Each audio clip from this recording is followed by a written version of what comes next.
Okay, I'd like to call to order the Conservation Advisory Council for February 1st, 2023. Why don't we start off by calling roll? So we have Ellen Daviero, Ashok Ramasubramanian, Steve Burkholder, and then online we have Vicky Michaela, and then I believe all the other ones are applicants, and then Chairman Dart Schrayer. Okay, thanks. Okay, we have some minutes to approve. I don't know if everyone's had a chance to look at them. Okay. All right, so why don't we start with the November 15th, 2022. Does anyone have any corrections or anything they'd like to change on those minutes? I didn't see anything. Okay. Nope. You sure? Okay, anybody else? Okay, make a motion, we adopt the minutes as written. Second. Okay, all in favor, say aye. Aye. Any opposed? Say nay. Okay, we've adopted those minutes. Second bunch of minutes is 7th, 2022. Again, are there any corrections that the committee would like to make? Thanks. Okay. I thought they were actually very good. All right. My intern has been doing them for me. Yeah, maybe they're very good. I couldn't find any mistakes. Okay, hearing none, I make a motion that we accept the minutes as written. Second. Okay, all in favor, say aye. Aye. Any nays? Okay, the minutes are adopted as written. And then the last set of minutes we have are the January 4th, 2023 minutes. Again, I did not see anything myself. okay. If anybody else did. All right, then hearing no other comments, I make a motion that we adopt the minutes as written. Second. Okay, all in favor, say aye. Aye. Any opposed? Okay, we've adopted the minutes. Okay. Privilege of the floor. Would anybody online or in the meeting room wish to talk to the committee? If you're involved with a particular project, you'll have your turn. Laura, do we have anybody online? So I don't have any. I don't see any. Oh no, he's here. Yeah. Mr. McCarthy, would you like to speak under privilege of the floor?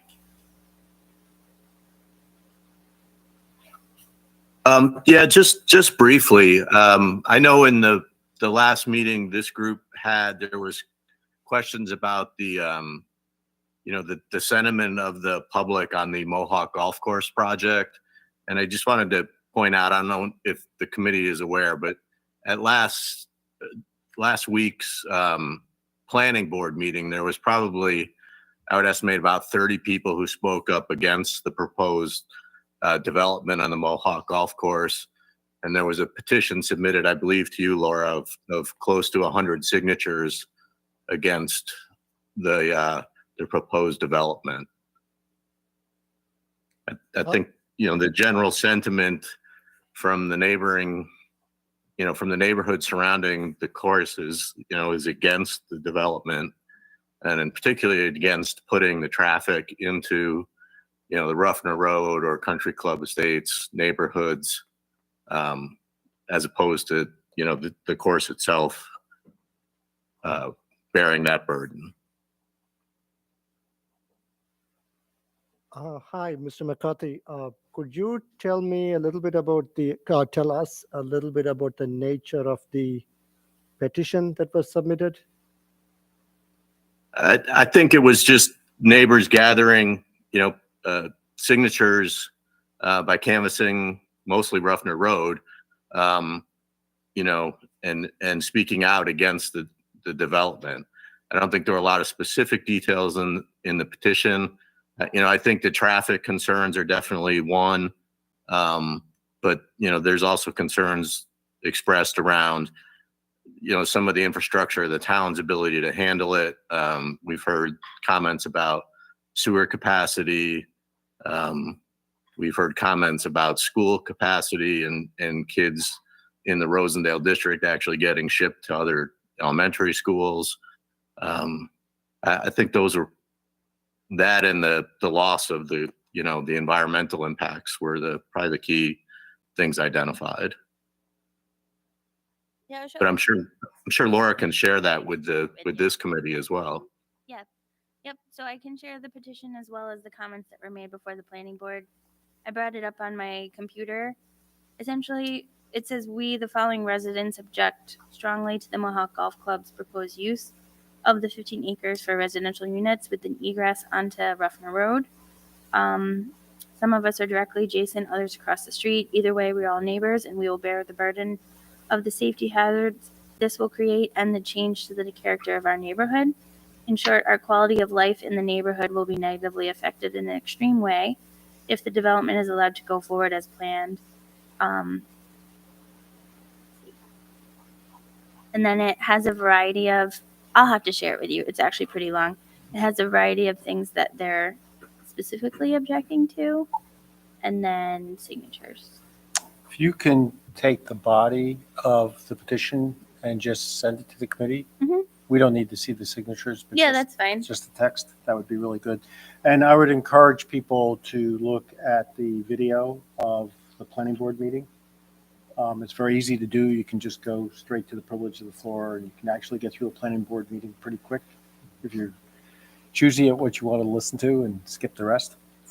So, Chairman Strayer, it's my understanding that we are not doing that EAF today. We are going to discuss, the developer sent in some additional material, which I think would be really important for us to at least discuss, but we are taking no action tonight. The developer is also unable to attend tonight and requested that it be removed from the agenda. We don't typically remove things from the agenda, but so much shorter discussion because they're not here. Would you like to add anything else, Mr. McCarthy?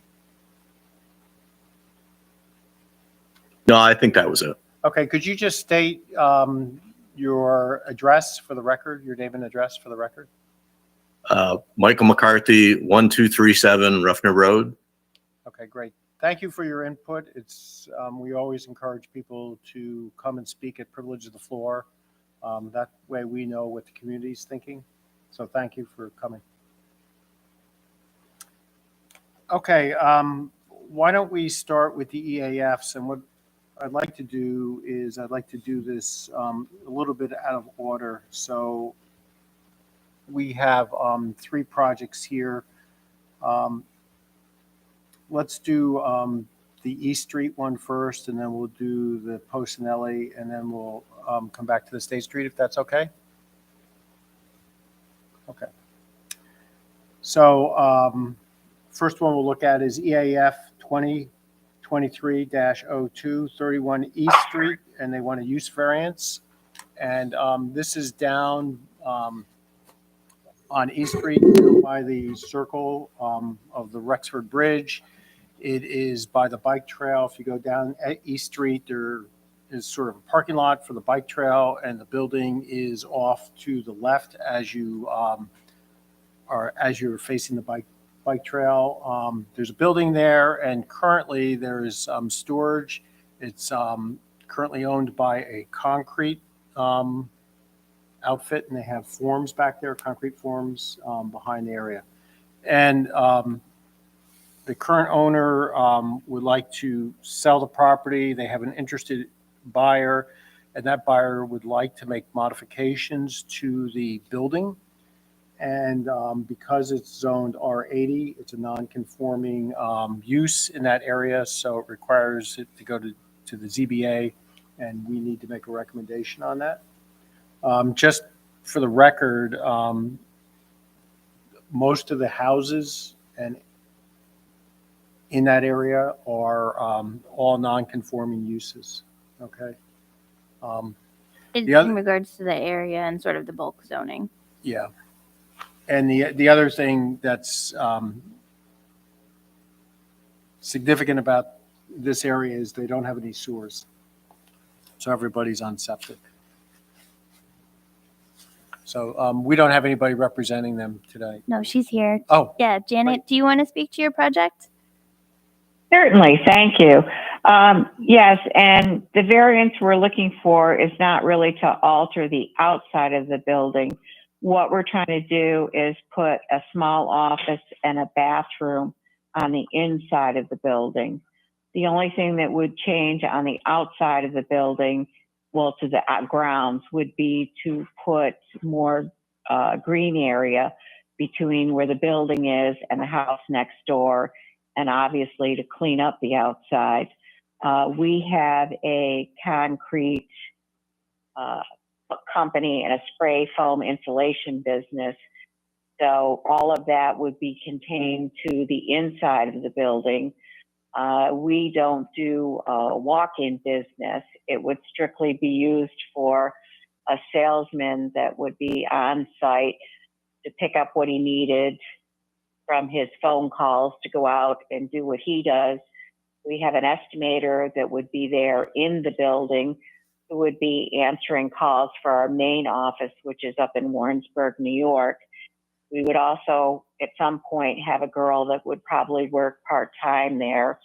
And then we would have a crew for our underlayments who would, when they're working down in that area, stop down to pick up materials to leave for a job.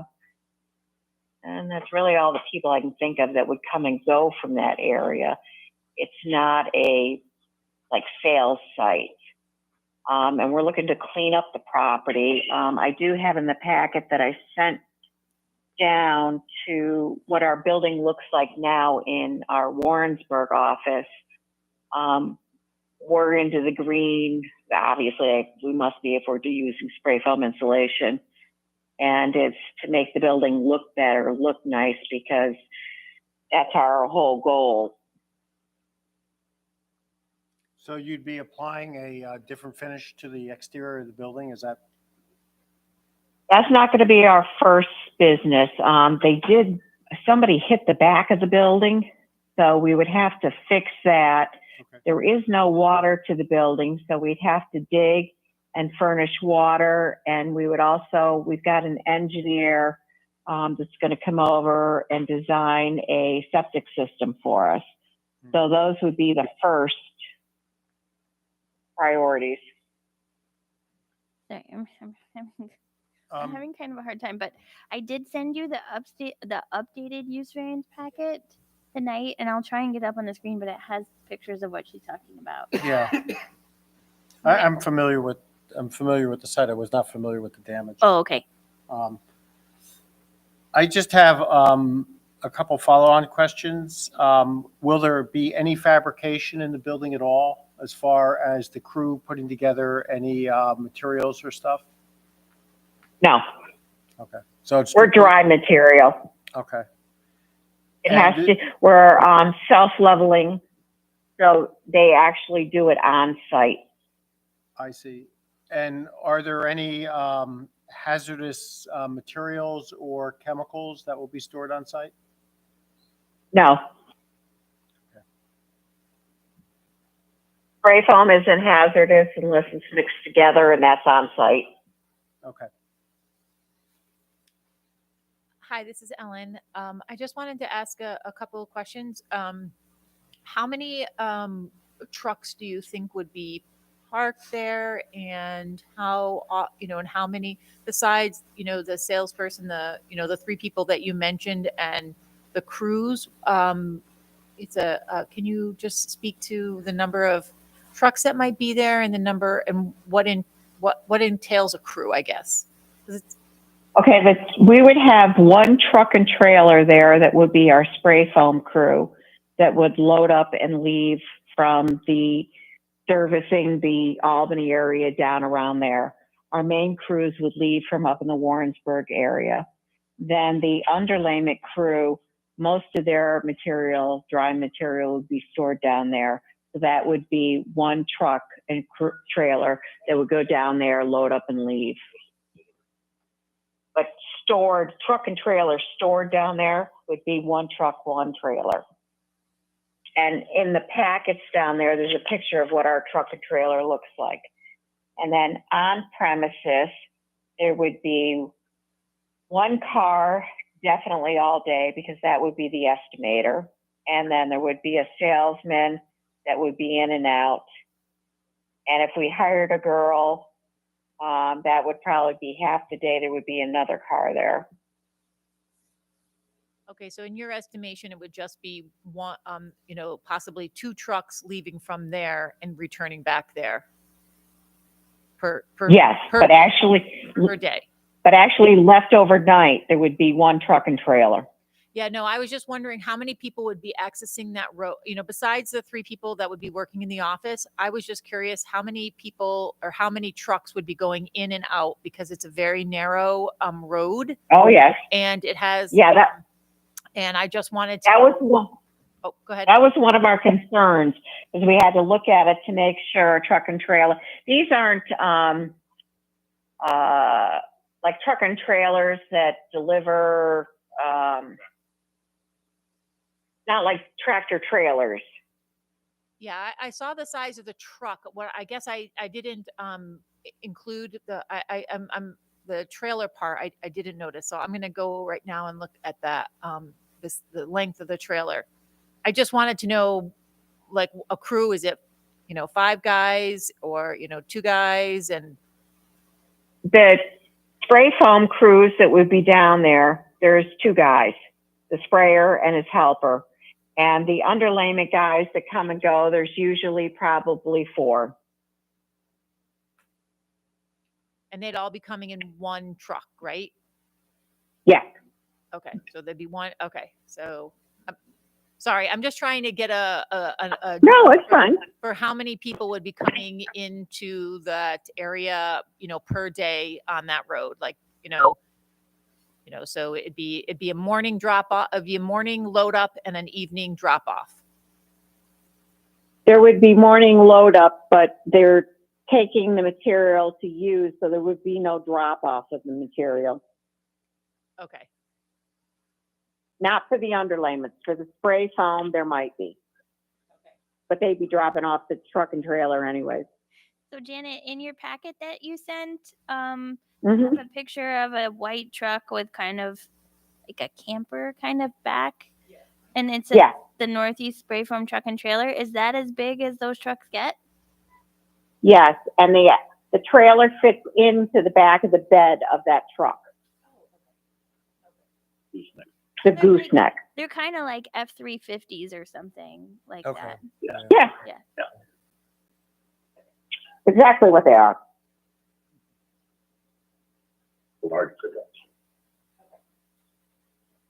so I guess my, that road is very narrow. It hasn't been paved in quite some time. It definitely needs, I think, They'll be no bigger than the trucks that are coming. I think that the road going back to it, it's narrow. So my only concern was, the residents and if there were kids and how many times they'd be going back there to and from.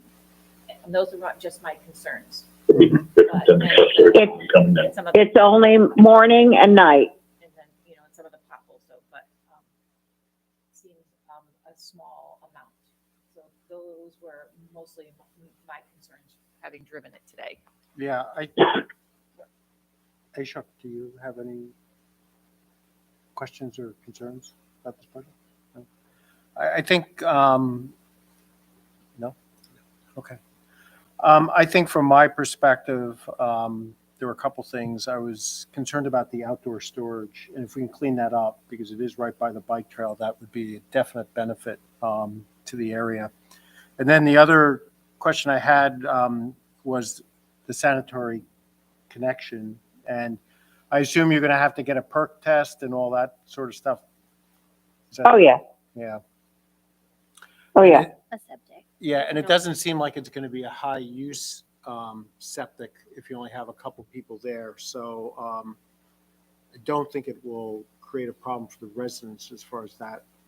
I didn't think so. No. My only concern, like, initially what I just said. Yeah, no, I definitely think that that is a I mean, concern. those, you know, and I don't know where those roads are, on the town planning of paving them, but they could use a little LOBD. Yeah. Laura, do we have any sense of what the traffic was on that road with the previous owner of the building or the current owner? So yes, I'd say just because I live on that street, I know that there's a bigger truck than that comes and goes. Mhm. It's actually quite a bit bigger, and it holds like a big pipe or something that because the They have all current the business scaffold, that's there. all the forms. Yeah, there? the current business is there is a concrete business, and so it has a lot of outdoor storage, and it has a bigger truck that comes and goes. This is less intense, but I can tell you also that the current business is not permitted by the town. So they are running that operation, but it is not. It never went to planning board for approval, and the operation that's currently there would likely require the exact same approvals that these guys are going under. Um, How long has the previous person been there?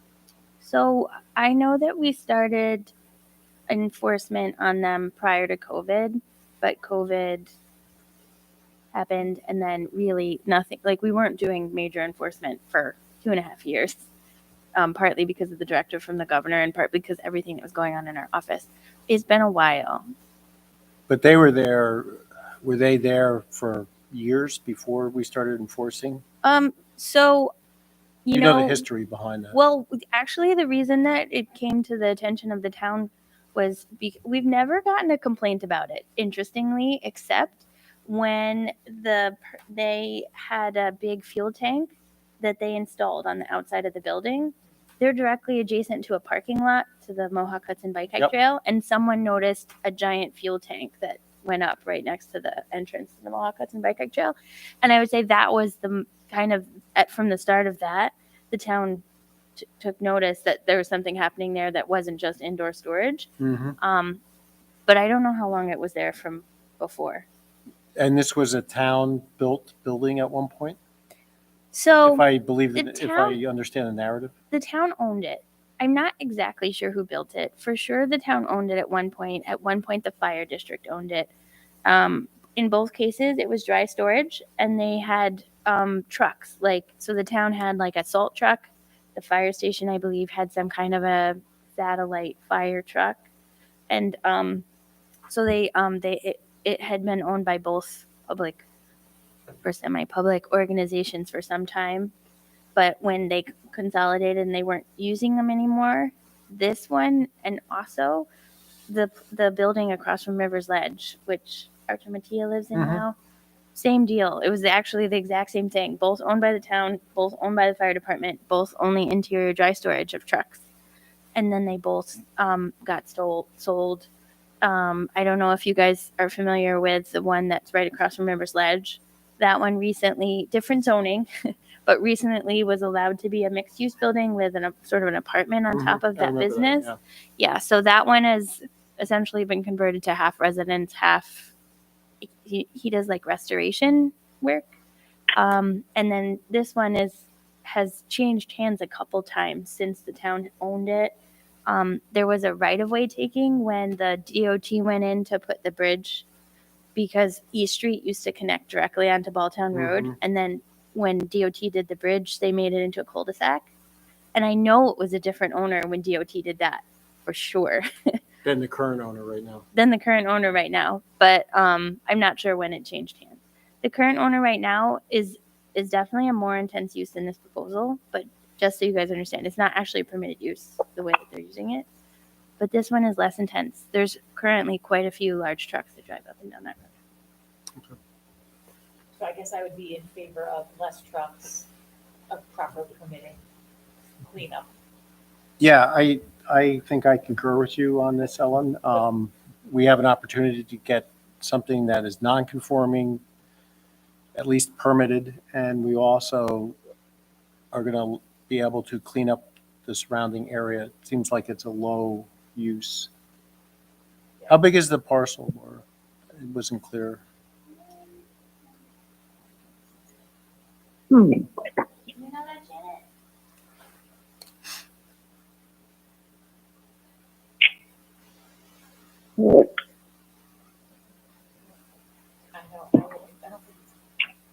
It's hard to tell. I'm trying to visualize it, and it looks like the forms go back pretty far, but there's no real demarcation. Even on our purchase contract, it doesn't say. It says our tax records say it's 0.6 acres, so just a little bit more than half an acre. Okay. That's about right.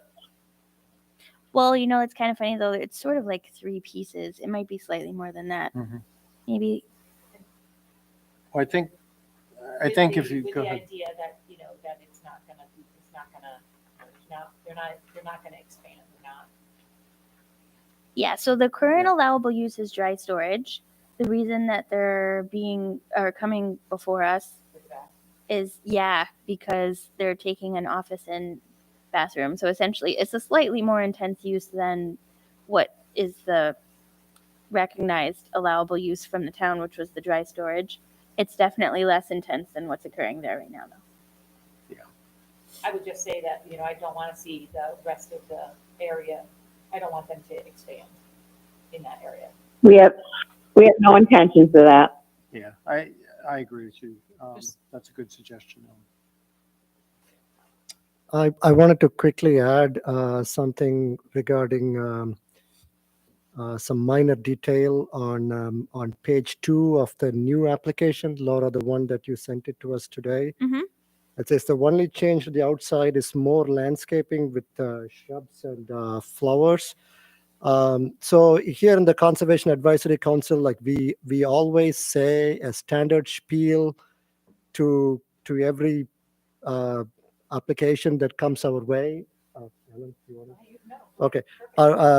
We encourage landowners not to use toxic lawn pesticides. The town has a pesticide-free program. We encourage property owners to participate in the pesticide-free.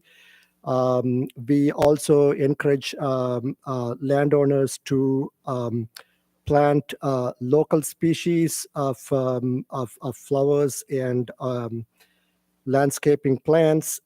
Also for the taller trees, plant trees that are more biodiverse, like a white oak or something like that, rather than something ornamental. Thank you. Okay, so are we ready to sort of make a recommendation? Are we making a recommendation, or are we just passing comments up to the ZBA? Because it's a use variance, you do have to make a recommendation, and I apologize. I have the zoning board packet wrapped up, and I didn't realize that their part 1 of the EIF was not in your packet until just now when I was trying to pull it up. Yeah. So I'm putting it up on the screen, and I'll just show it to you real quickly. Yep. And then if you guys have any questions on their answers, we can ask them, and then we can move into our part 2 if you're comfortable. I do think we want to make sure that we're very clear with the record on use variances so that we're consistent. But Yep. Okay. 31 East Street, again, the reason for the use variance is converting 15% of the inside to open office and bathroom.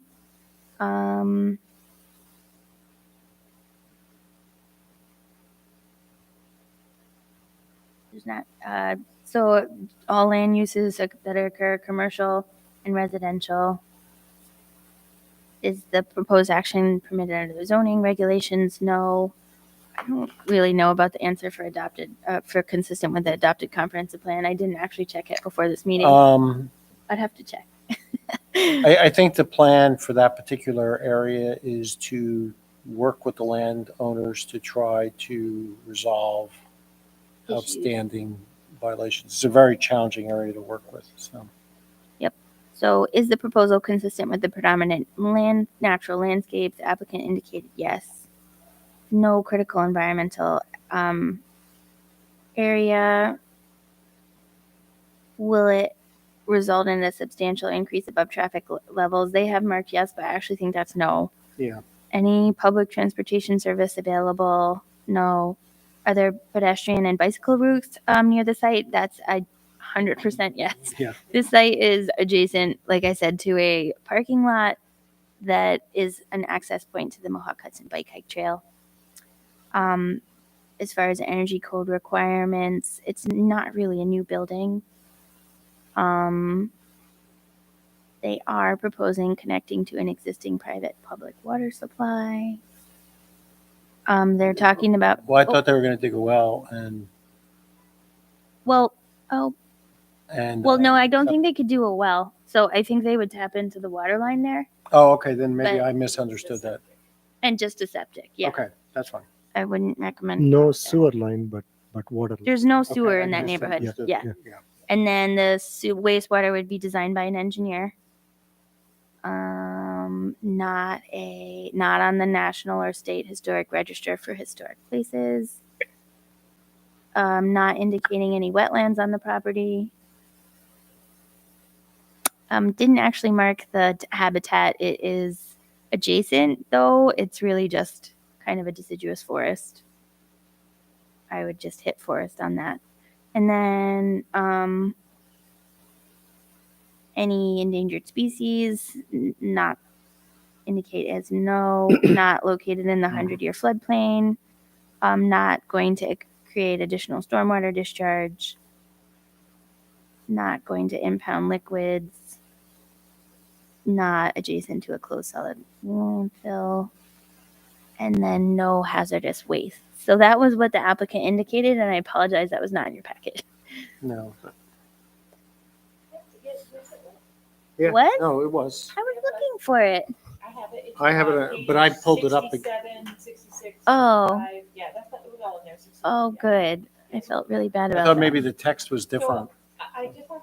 I just have one question about the tanks that are on the outside. So are those staying or going or? The initial fuel tank that alerted the town to some of the Yes. issues was removed. Okay, By the current owner. okay. And it has some sort So of no fueling is allowed on the site. no fueling and, okay. Heat is a Yeah, I don't know what kind this heat is. Do you guys have Propane. propane? Okay. okay. Thank you.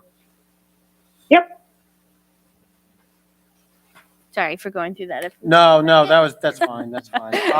So I do have, I'm sorry, I do Yeah, go have ahead. just a couple other things. So I did know, so when you look at the parking for that, there's parking there for the bike path. Like, do people come, so I access the bike path from a different area, so I don't know, but when you drive in, it looks like there's spots to park. Yep. So do we know from, I would just ask from like Streets Smarts or if that is overused, if it's, a problem parking or, kind Not a of thing? problem. We go there quite a bit.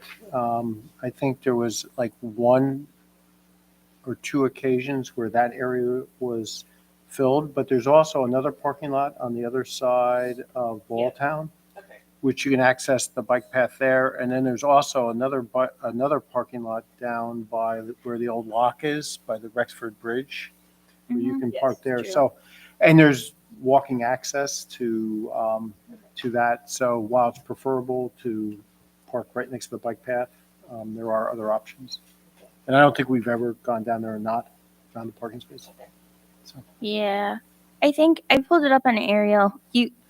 Interestingly, on this aerial, there's 4 cars parked there. That's pretty high. I think I typically see like 2. Okay.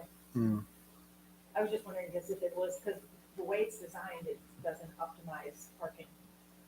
No, because the state did that. They made this ginormous cul-de-sac with a little tiny parking spot.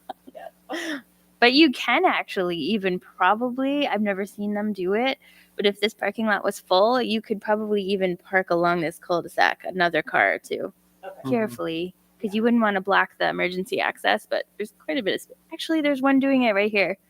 Look, oops, did you see it? Yeah, this little guy right here is doing that. Okay, That's the size of a car on that cul-de-sac. okay.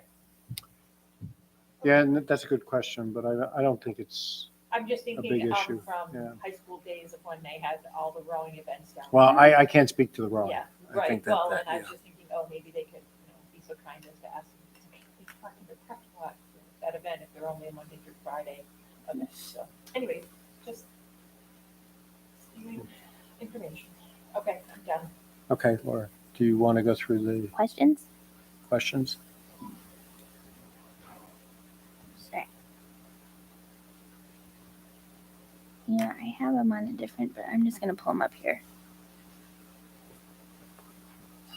Because I love the DEC's website. Okay, so will the proposed action create a material conflict with an adopted land use plan or zoning regulation? How do you want to answer that? I think yes, but That's definitely a yes. I don't know. You know how funny this thing is, whether it's a small or large impact. well, I would say it's a small impact because everybody else is in the same boat down there. I think it'd be very different if that wasn't the case, but Yeah. So just mostly nodding. Did anybody have? I'm just nodding and listening. Okay. If you want my opinion, since it's a less intense use, Yeah. and everyone else is in the same situation, it seems like it would be, Okay. a smaller. feel free to, that your 2 cents is important. So that's good. Okay, so will the proposed action result in a change in the use or intensity of use of land? Actually, it reduces. Yeah, so like my suggestion on that would be, no, it won't change the intensity of use or make it worse anyway. And then just mention that it's actually better than the existing. Although just so it's on the record, the existing one isn't allowed, right? Right. So, I mean, theoretically, if the town was to go through its full iteration, yeah, who knows what the outcome of that would be, but for sure, it is a less intense use than what's occurring there right now. Can we stick that in the comment section? Yeah, I will. I'm not typing it tonight, but I'm writing it here, and then I'll have my intern.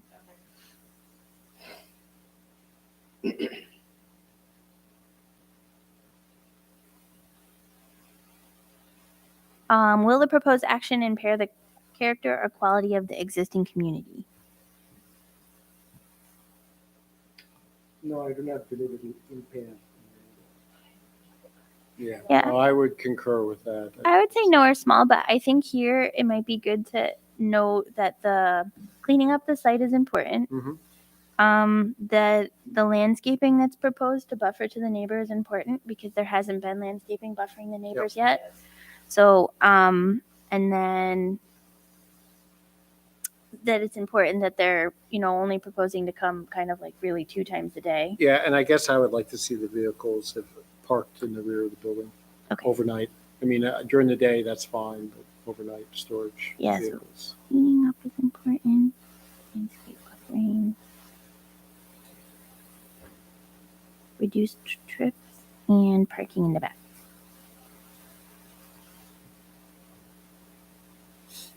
At night. Anything else? No. Okay. 4, will the proposed action have an impact on a critical environmental area? That answer is no, we do not have one there. Will the proposed action result in an adverse change in the existing level of traffic or affect infrastructure for mass transit, biking, or walkway? It shouldn't, I don't think. Given the current use is going to be less intensive.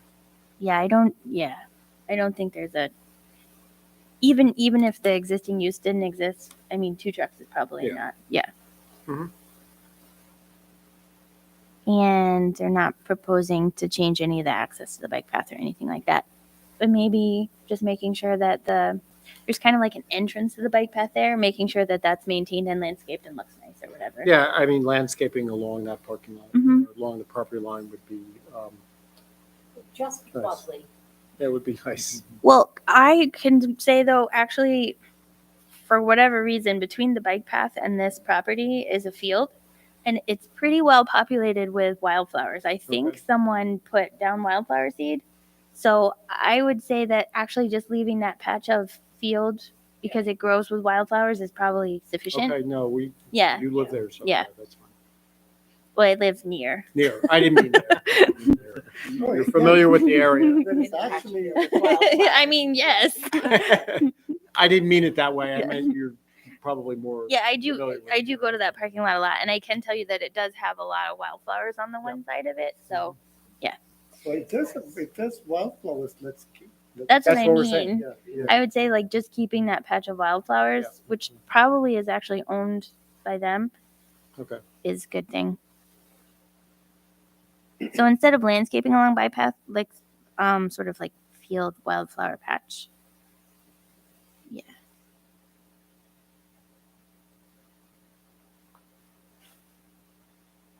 Okay.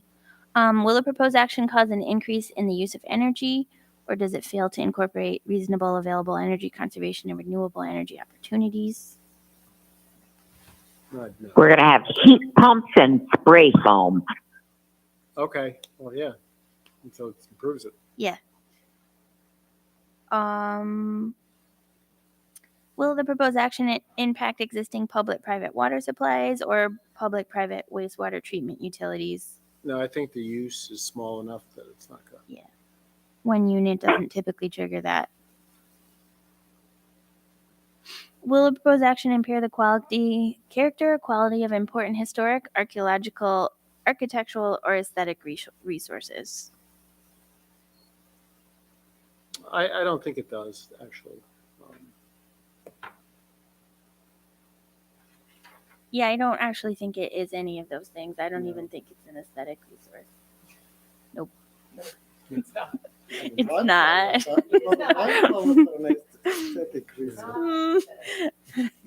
I mean, like when we were looking at the building on Balltown Road that has the pretty columns and had Yeah, been there yeah, for a long time, but this one is just a square that Yeah. used to store Yep. plows. So, will the proposed action result in adverse change to natural resources, wetlands, water bodies, flora, and fauna? No. And hopefully it'll help with the additional landscaping.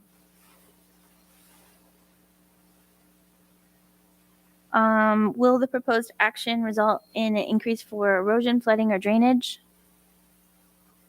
No. Will the proposed action create a hazard to environmental resources or health? No. Okay, so I have all that. Main notes come on point 3. Cleaning up is important. Landscaping, buffering to neighbors is important. Smaller amount of trips to the site is important, and potentially parking in the back at night. Yep. And also maintaining the field patch along the bike path. We appreciate that they're upgrading the Energy. energy. Yeah, no. Laura, maybe just a comment on number 11 there Mhm. for Janet with the materials that will be stored there. Do you have the MSDS sheets on what would be there and how you would there be any measures in place to make sure that there's no hazard to environmental resources or human health? If there's a person in course. there that they won't come in contact with the stored chemicals like you normally would have? Oh, yes. And I can even get you a copy tomorrow. Okay, just maybe just have some comment that that's going to be handled properly through the material safety data sheets. And Does the town have records of that? Do we We keep do that? Or sometimes the take fire those. department does? Yeah, we do. Not that our insurance. Not a problem, and I can assure you our insurance company has copies of them also. And the guys Okay, have good. them when they have to transport. great. Yeah, thanks, Clark. Yeah, no. Good addition. Okay, I think we've gone through the process, and are we ready to make a motion? Okay, does somebody want to make the motion? If not, I will, but I can. Okay, I propose a negative declaration for this project. Second? All in favor, say aye. Aye. Any opposed? Motion carries. So, Yep, so next step for this is it's going to planning board on the 13th, and then the zoning board on the 15th. The zoning board will be the determiner for the use variance. Yep. If the use variance goes through, it'll probably go back to the planning board. If anything changes on the site significantly, I'll let you guys know, but otherwise, it's probably okay. Yeah. In terms of, us. okay, great. Thank you. Thank you to everybody, and I will get you a copy of those sheets tomorrow. Okay. Okay. Getting back to,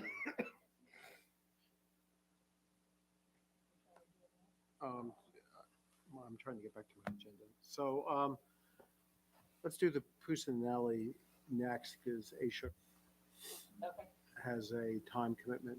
So what I'd like to consider is EAF 2023-03 Pusinelli 2-lot subdivision. And I don't know if you'd like to address the committee at all?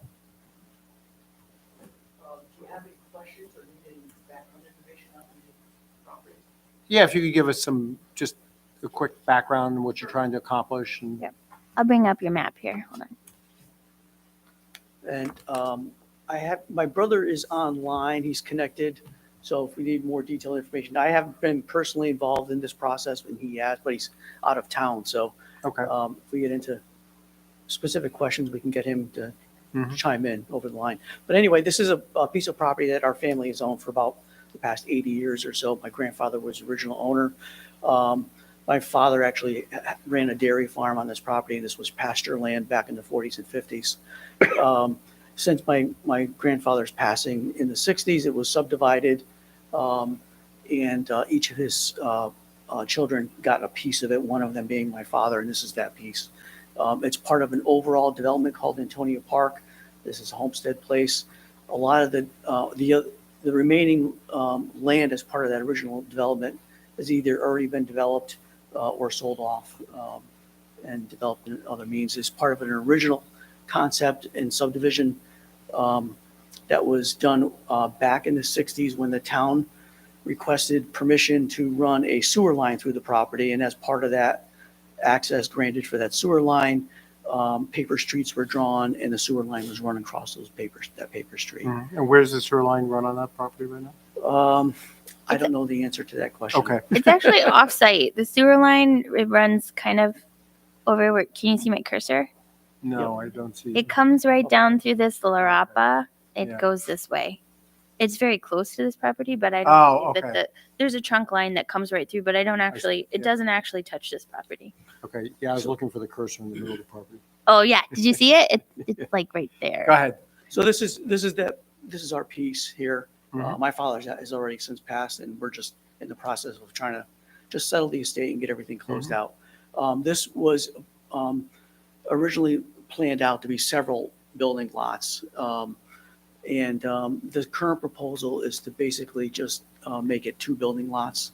And then a back piece, which would be, there'll be a property line adjustment to a neighboring property to make that part of their property. And we would end up with the 2 building lots as part of this property that are about 3 acres each lot. Mhm. The original approval, excuse me, was 15,000 square foot lots. Mhm. Yeah, these were grandfathered in under the R1 zone to be slightly smaller. They're smaller than the standard.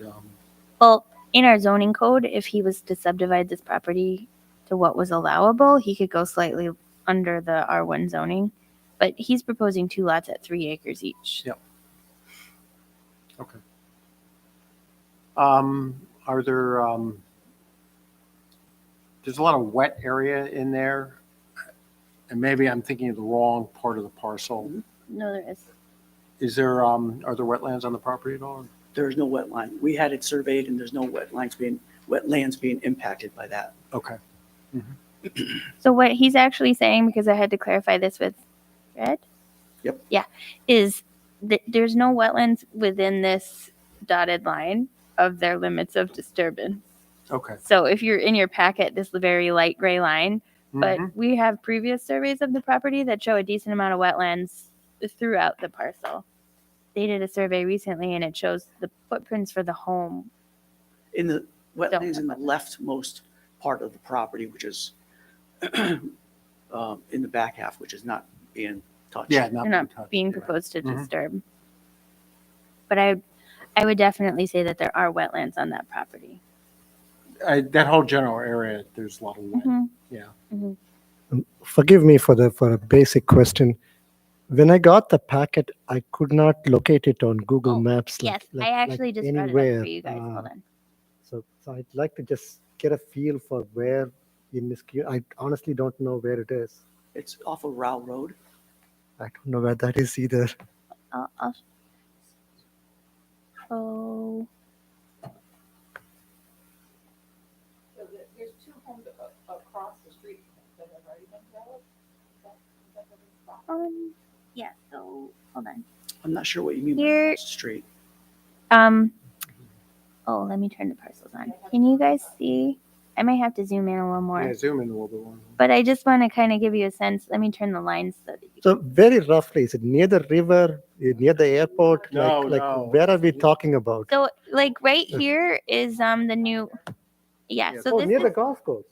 Well, no, no. further down. Further down, like, so more off of Rose Hill. Like, if Yeah. you're driving through Rose Hill, like if you drive along Rose Hill, Row is off of Rose Hill, and then you pick Row, and then you. Row Why don't you as in point out the stub, ROWE. Laura? Can If you, put- if Yeah. you pull out of the town hall parking, go over to Van Antwerp Road Okay. and take Van Antwerp Road towards Balltown that way. Uh-huh. Before you, then you get to Antonia Drive on the left. Uh-huh. Take a left on Antonia Drive, which intersects with Rowell Road, and then it's right off of Rowell Road. So this Row Road is ROWE? ROWE. Okay. So Ashok, like It's right. in this is the high school right here. Wait, I can make it slightly bigger. Hold on. This is the high school here. Okay. This is town hall. Uh-huh. This is what he was saying. You can go right onto Van Antwerp and come down Antonia. Oh, this is the Feldhausens Okay. right Okay. there. The nursery. And so you can go down Philomena to McGovern, Wemple, Antonia kind of area, or you can do Antonio to Angelina. This is kind of the homestead that he's talking about. I think the home was somewhere along Van Antwerp. Let me just highlight it. The parcel below it, I don't know if you were on the board then, but was recently subdivided from one large lot into 4. And in the aerial, you can see the areas of clearing are where the new homes have been put in on that larger parcel. And the one that I just highlighted in blue is the one that he's talking about. And so there's kind of a ridge here where these 2 new homes are. Let me zoom in. And he's essentially, oh, I lost the aerial for some reason. I don't know if I'll be able to get it back. Let me just try. Oop. But essentially, they're just trying to put 2 more homes all in a line here. Okay. Go back to the previous map or the Sometimes- aerial view. Sometimes my aerial. Oh, Sorry, Shook. The previous subdivision there, I think there's 2 or 3 houses. Do you remember, Laura? If there's 2 or 3 houses that we approved? there's 4. Okay, there's 4. So there's 4 on that open space right there. The back part of that property is not developed at all. Okay. Okay. Wait, the road has the same name as, Because this was part of the subdivision Yeah. that was approved, right? okay. So, It's from his family. oh. Yeah, if Okay. you go back to an not a earlier town coincidence. map, you can see how this was all mapped out at one time. Okay. So those little circles are the 4 homes that were approved. I don't know, a couple years ago. Years ago, yeah. And like what he's proposing is to take the back where there's this break. There's a break right here. Like that. Okay. And take this back and put it to this big parcel here. And then put 2 homes in the line of these. So it'll be like 2. There would be like essentially there because there's kind of a ridge, which I think is why they're proposing to put them there, like that. I don't know, my circles are all different sizes, but you can kind of get a sense. Okay, that's very, very helpful, Laura. Thank you. So I think, Colors, like green. These would be the ones that he's proposing to add, and each lot is like 3 acres. So I'll just chime here because I live on Antonia Drive, so this is directly behind our house, our backyard, and I have seen, the developments go up, the 4 houses, the 2 that are, behind me, and it's not like a question of like I don't want houses in my backyard, but I do notice that they are cutting down. I mean, it's very dead woods back there, and I don't see a lot of care taken to save some of the trees. I know it's easier for the crews when they just take all the trees down, but that is a concern that it hasn't been done up to now. They have not taken care of it, leaving some of the trees up and trying to kind of navigate around to do their building, and so that's my concern with additional building on those in that forest. It is very dense. Okay, Vicky, you were in and out a little, but I'm just going to summarize, I think, so that everybody's on the same page. That you live near the lower subdivision, and that a lot of trees were taken down in the lower subdivision, which was disheartening. And so your concern with this subdivision would be to try and save as many trees as possible and not clear cut. Correct. Correct. Sorry, you can't hear me. No, I no, said no, yes. that's fine, that's fine. Yeah. Mm, No, not really. No, it's not clear. Mm-mm. And that, there's a restriction on that parcel. Thank you.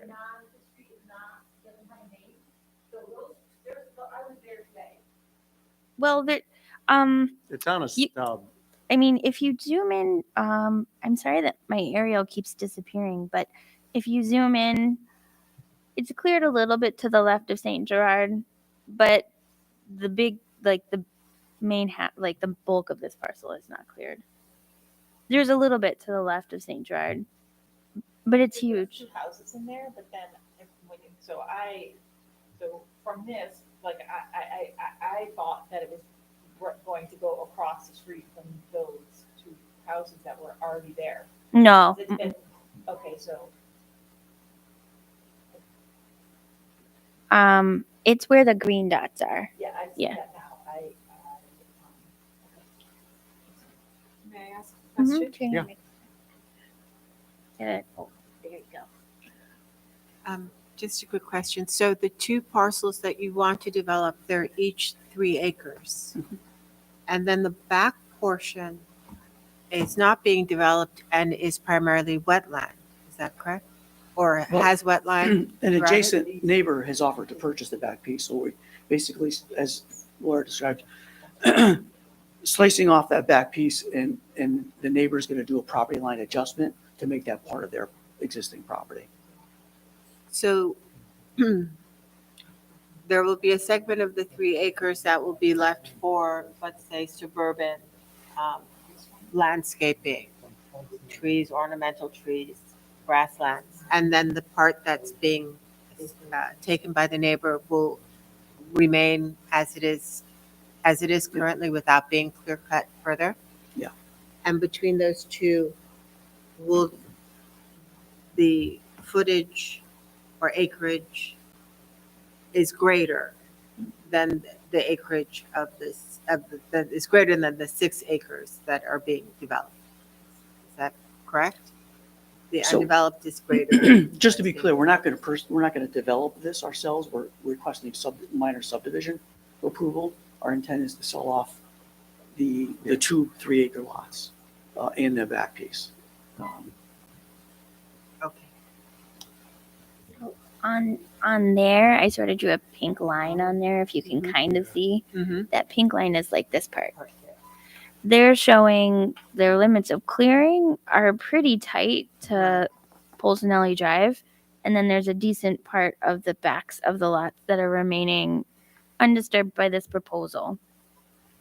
It is private property, in the town of Niskayuna, you can come get a building permit to clear. This property, the understory of it was cleared recently.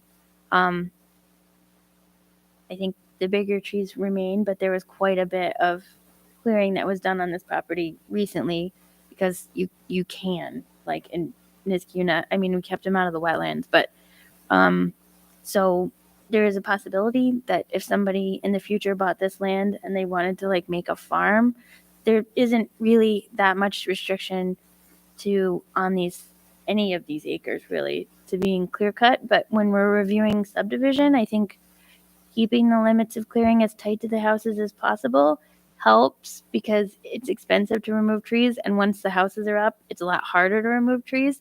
So the less that you remove in the beginning of the subdivision, the better.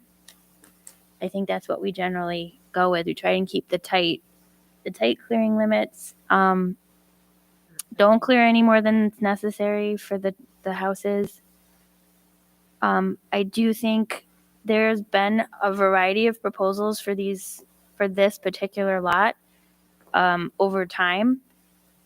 And this is the least intense proposal that we've seen. Like it's been everything from like 20 houses to 8 houses to 4 houses and a stormwater lot to 2. So this is definitely the least intense one that we've seen over time. And it's sort of in character with the 2 that are underneath it. By underneath it, I mean to the south. Yeah. Yes. But I mean, it will work, it is significant clearing. I mean, it's significant clearing because the driveways are long. But to Vicky's point, talking to the developer about limits of clearing and trying to make it as least impactful as possible is, I think, really important. Yeah, I mean, clearly this is a very low use for Density. this property. I mean, So 3-acre lots are bigger than almost any other parcel around.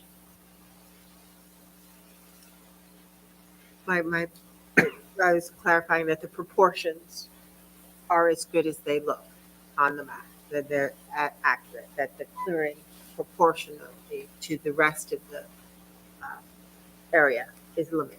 Yeah. And that's it, definitely less. do we have any other questions? Would it be possible to set aside some of the land, like say beyond the pink line, as forever wild and deed restricted? That is Fred, are you here? Can you actually answer that? I know we asked you that at the planning board too. I just hit my mute button off. Can you hear me? Yeah. Yes, we can. Okay, I'm sorry. What was the question again? Well, this is Ashok, by the way, CAC committee member. And, there's been some talk about clearing land and trees, etc. And here at the Conservation Advisory Council, unsurprisingly, our focus is on conservation.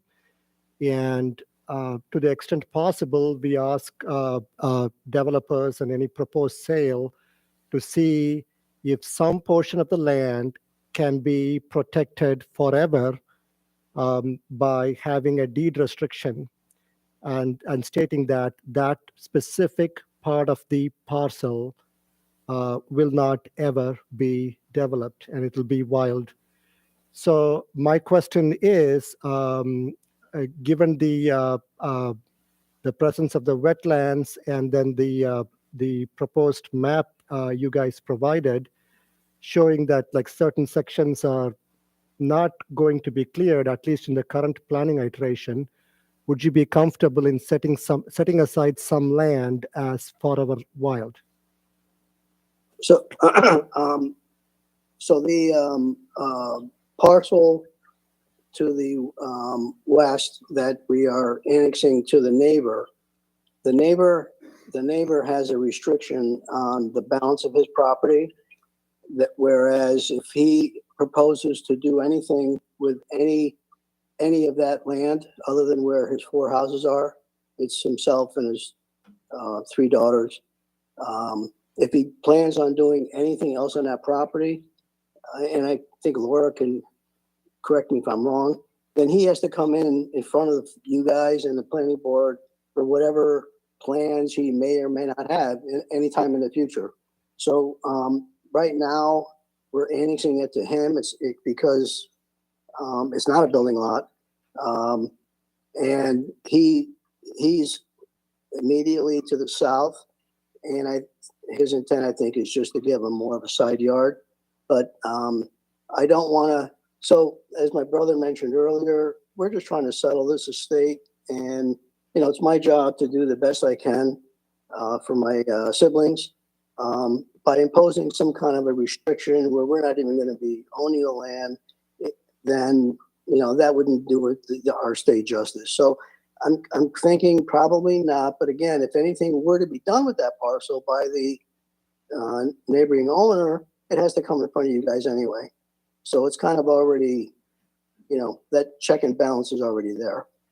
Laura, could you review what the restrictions are on that back parcel? Um, On the property? yeah, the subdivision to the south, the rear of the properties are deed restricted for no future subdivision Is there a period of time? in perpetuity. Oh, it is? Yeah. I didn't realize that. Okay.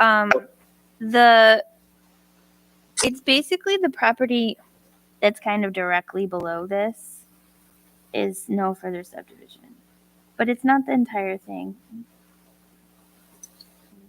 Ooh, here we go. Okay. So like this.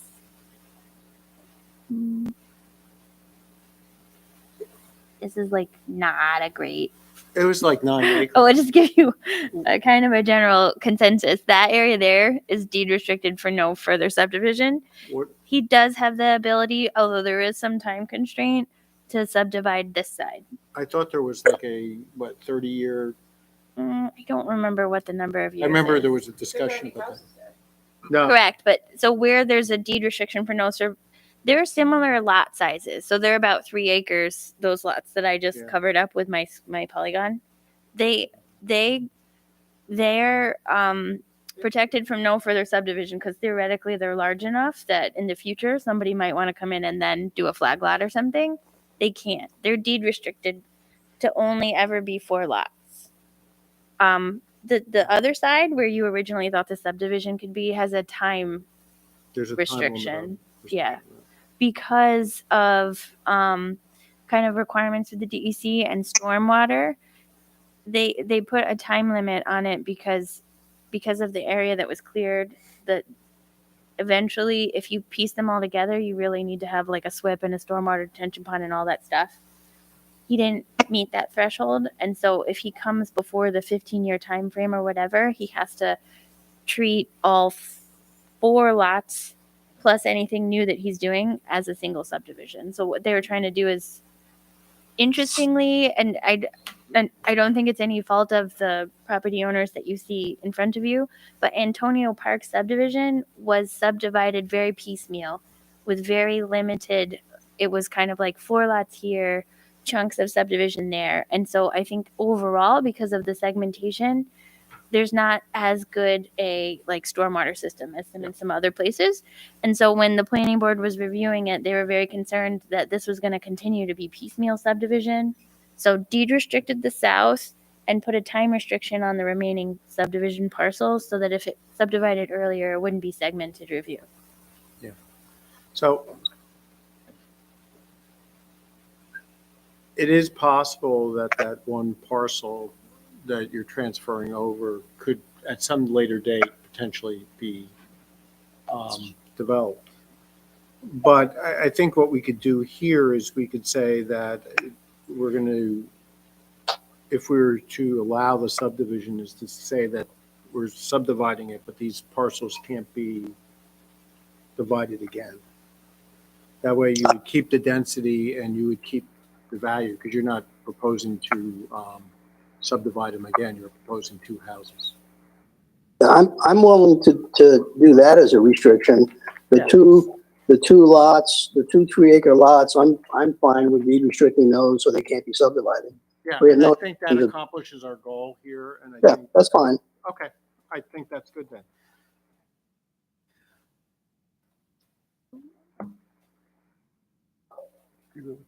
Okay. That would Do- be, so yeah, so deed restriction, they're essentially lot 1 and lot 2. Yep. Because that part gets then deeded over. Yeah. And the back part of that is then It'll be part of that large The loop. parcel. Mhm. Yeah, it's and not, and that's wetlands. There is a decent amount of wetlands yeah, on there's that a part. decent amount of wetlands. Yeah. And he's gonna do anything to the, and there's trees on that right now. There are trees. Yeah. And then if he's gonna do anything to that, he has to come before the board. Correct. Anybody would. Yeah, Yeah. yeah. I mean, eventually that may get subdivided, but that would be a whole review process. May I ask a question? Yes. Any development, would that be subject to the current stormwater runoff management protocol? When construction begins, they'll have to. Yeah. Yep. It's something that the planning board can check what the total acreage of disturbance is on this limits of clearing. If it's over an acre, it gets like a little tiny SWIP for 2 houses.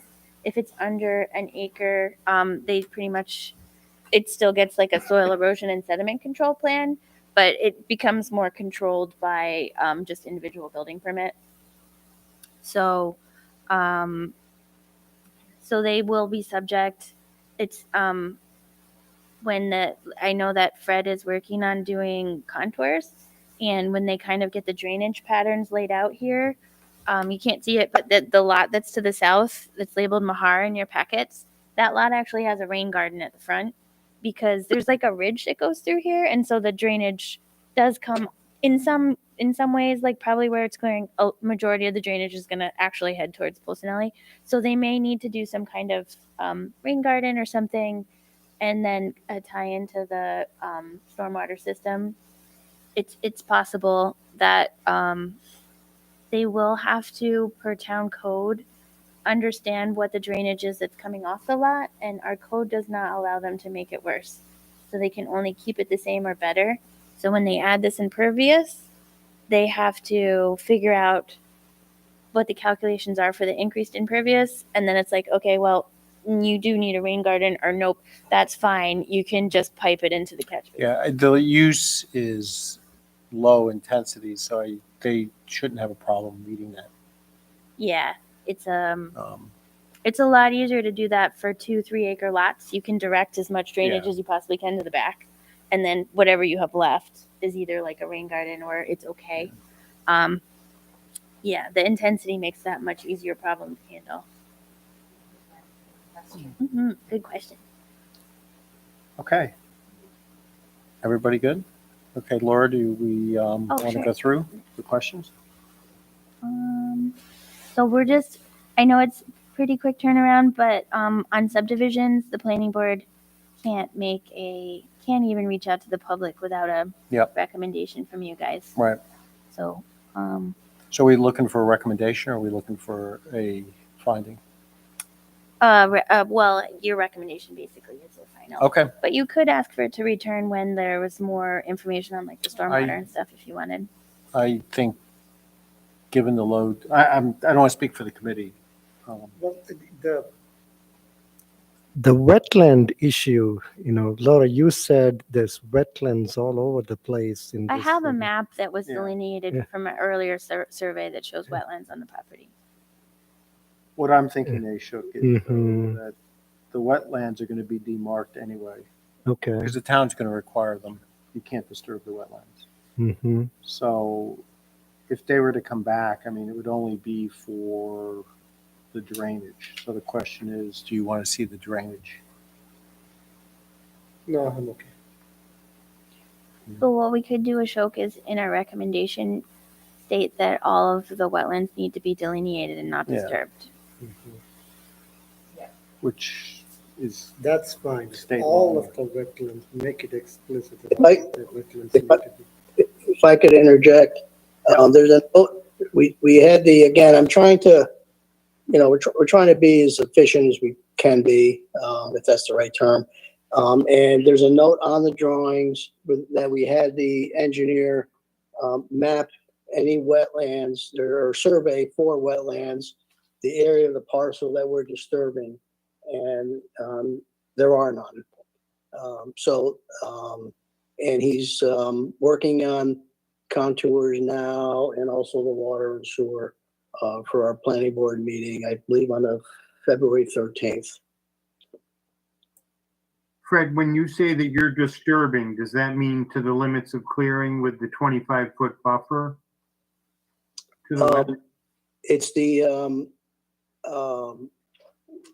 clearing shown on the drawing where it encompasses the driveways and around the two houses.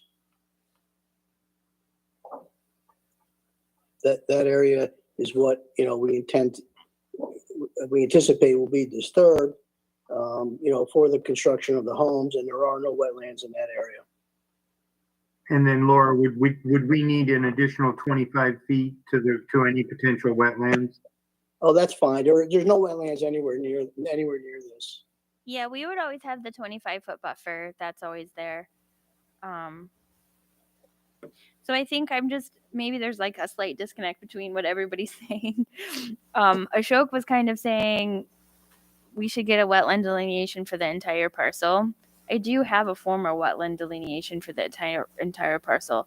The applicant is saying that within these light gray lines here, so starting on the side of the driveway to around the house and then back down the driveway, they investigated multiple times during the summer, and the surveyor is willing to stamp and sign that there's no wetlands within this proposed limit of clearing and grading. The wetland map that I have shows wetlands more largely to the back. There's some close by, but they're stating that there's none within these proposed limits of clearing. So I guess, Ashok, to be clear about what you're asking, are you asking to have wetlands redelineated for the entire parcel, even in areas that they're not proposing to disturb, or just have a note that says, like, no wetland shall be disturbed, 25-foot buffer has to be maintained to any wetland, kind of regardless of the homes type of thing?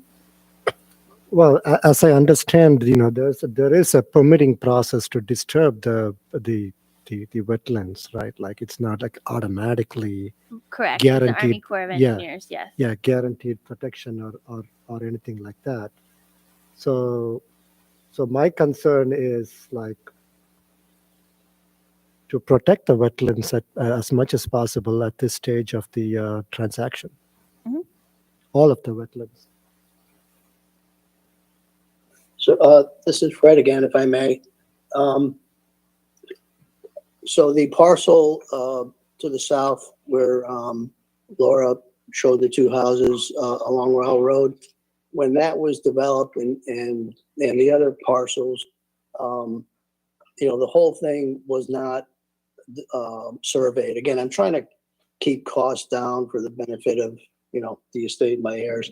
So we're not doing anything different than what was approved right next door to us. And then again, the engineer did survey areas that we would be affecting, and there are no wetlands. So that's all I had them do. I didn't have them survey the whole thing. It's just, I just thought it was, an expense I didn't need to occur. Again, anything in the future that's going to happen back there needs to come in front of the town anyway. So, let somebody else incur the cost rather than me is kind of my thinking.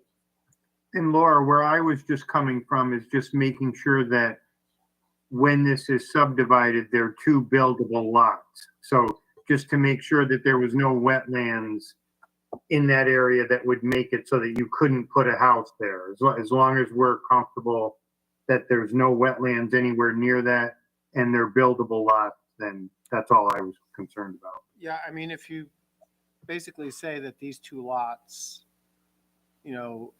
are no longer, two lots are going to be whole, then you're not going to build on the lot. Yeah, Yeah, so I mean, right? I mean, Right. but And willing to make that a deed restriction where they can't be, these lots cannot be subdivided. yeah, They're so gonna, there's not going to be Right. any additional, right. I mean, at most, I guess you could put an auxiliary structure back there. yeah, it might be. Fred, I believe you have it, but if you don't, I could provide you with the survey of the property that shows kind of I think it's a couple years ago, that has the wetlands delineated. I mean, maybe just the easiest and cheapest thing to do would be to just overlay the general previously delineated wetlands and just make sure that they don't have your survey, make sure that they don't interfere with the proposed limits of clearing to Clark's point, with that and 25-foot buffer. And then as long as that all checks out, we'd be good to go. So, as you know, when we last delineated this parcel, that's when we had the preliminary board approval for 8 lots with a temporary turnaround. And at that time, back in 2000, between 2006 and I want to say 2009, somewhere in that era is when it was delineated. And there was, at that time, wetlands to the rear of the property. But as you know, they're only good for 10 years. So I would, in order to show if there's any wetlands, I'd have to have it, the engineer go out and, and survey it again. And that was the expense I was trying to avoid. I don't think that that's what you're proposing though, Laura, are you? You're just basically want to just overlay what we think is the wetlands and then Historically, the applicants- overlay the historical wetlands. yeah, and the applicant has the engineer and you've already checked where you're going to build on the site. Mhm. So, I mean, I'm comfortable with your engineer's findings on that. So I think if we just mark them overlay them there, it'll just illustrate that those are wetlands back there. Is that sufficient, Ashok? Or? Yeah, but that's going to take time, right? Like, we can't do it in the next 5 minutes before we vote on it or whatever. Correct. Yeah. Correct. I mean, if you really feel there's outstanding data, you can, decline on taking action. Mhm. Or if you feel like it's a solvable problem, but it needs to be done, you can make it a condition of your recommendation. So a conditional secret recommendation. I don't want to dominate the proceedings here if there's clear thought in one direction.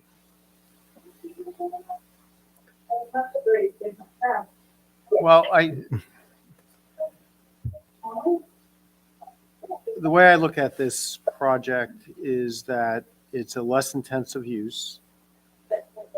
The fact that these lots are never going to be subdivided again provides admittedly private open space, but it is open space in an area, and it does provide it provides a place where water can be absorbed into the ground, okay, regardless. I mean, if you were to put 8 houses on there, you'd have a lot more impervious surfaces, right? I understand your concern about maintaining as much wood areas as possible. I mean, Mhm. clearly, there's nothing to prevent a landowner from cutting all the trees, but I don't necessarily see that happening. Can I hear the thoughts of Yeah, a couple more of Go ahead. my committee members? yeah, go ahead. Anybody else? Yeah, it's my understanding as well that the wetlands are always protected. So Yeah, but that's not true though. Like there is a process to circumvent that protection. Through a permitting process. through a permitting, Yeah, it would need to be brought again. Microphone on, please. You can turn it on.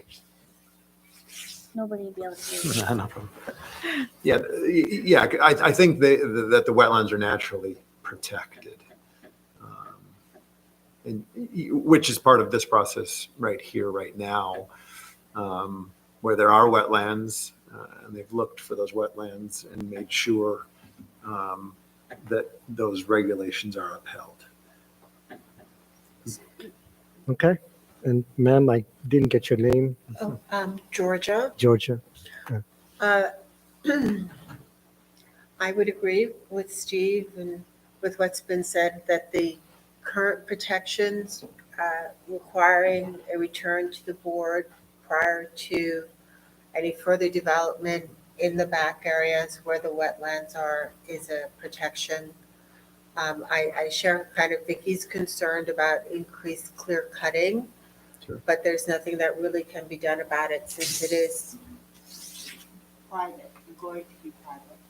But once again, the concession of no further subdivision at least minimizes the extent of the clear cutting.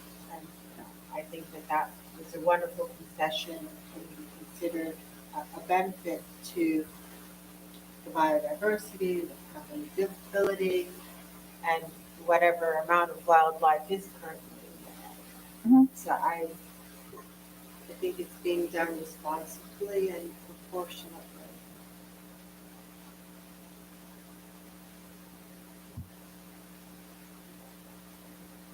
Ellen, do you have anything you want to add, or?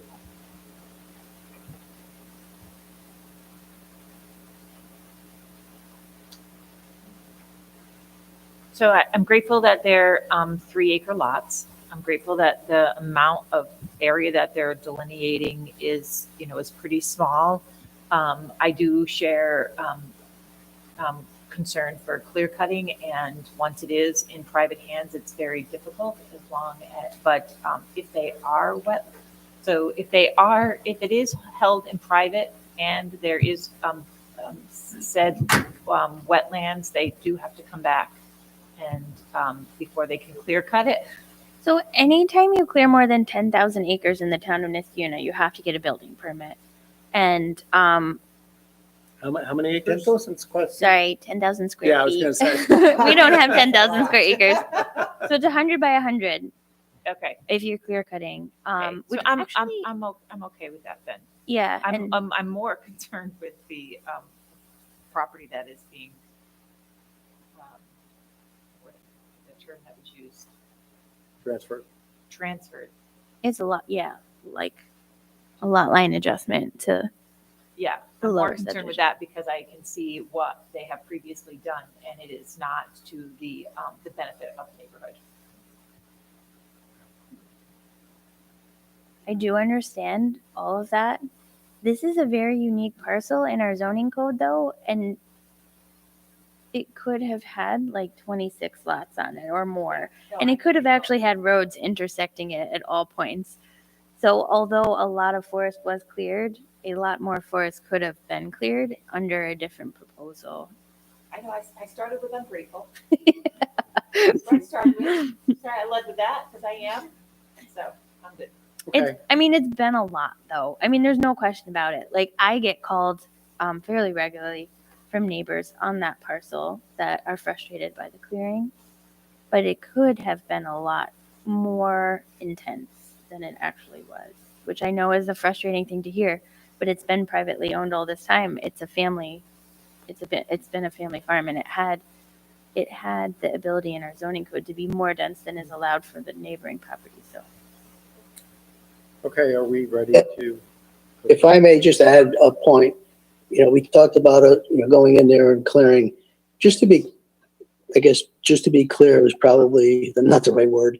That land was so dense, and actually existing trees were being killed because of the vines and stuff, which I didn't realize till we went in there. All I did was clear out the underbrush. I didn't take any mature trees out of there.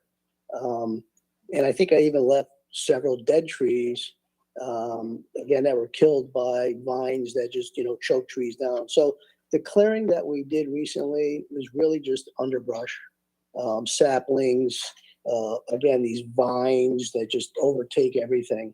But all the mature trees were untouched, except for I took 3 out at the entrance, which I had permission to do, at the entrance of Bolsonelli Drive there. But otherwise, all the trees are still there. I just wanted to make that point. yeah, thanks, Fred. I think they're actually talking about the southern property, Lulisi's property. So, Ashok is going to have to leave soon. Oh yeah, What I would like to do is I'd like to, it sounds to me like we're ready to make a decision on this parcel. So what I'd like to do is I'd like Ashok to be part of it. And so if we can do that, that would be great. Okay, so I'm gonna go pretty fast. Can we do it like fast before Yeah, you go? we'll do Okay. it fast, yeah. Also though, just as a point of clarification, are we asking for the historic wetlands to be overlaid on the subdivision? Or are we just asking for a note, not to disturb the wetlands? Laura, my 2 cents, I feel the wetlands should be shown on the drawing because technically this drawing has a more recent date than the historic drawing. So to me, this drawing is almost saying there are no wetlands on the land. So I feel they should be on there.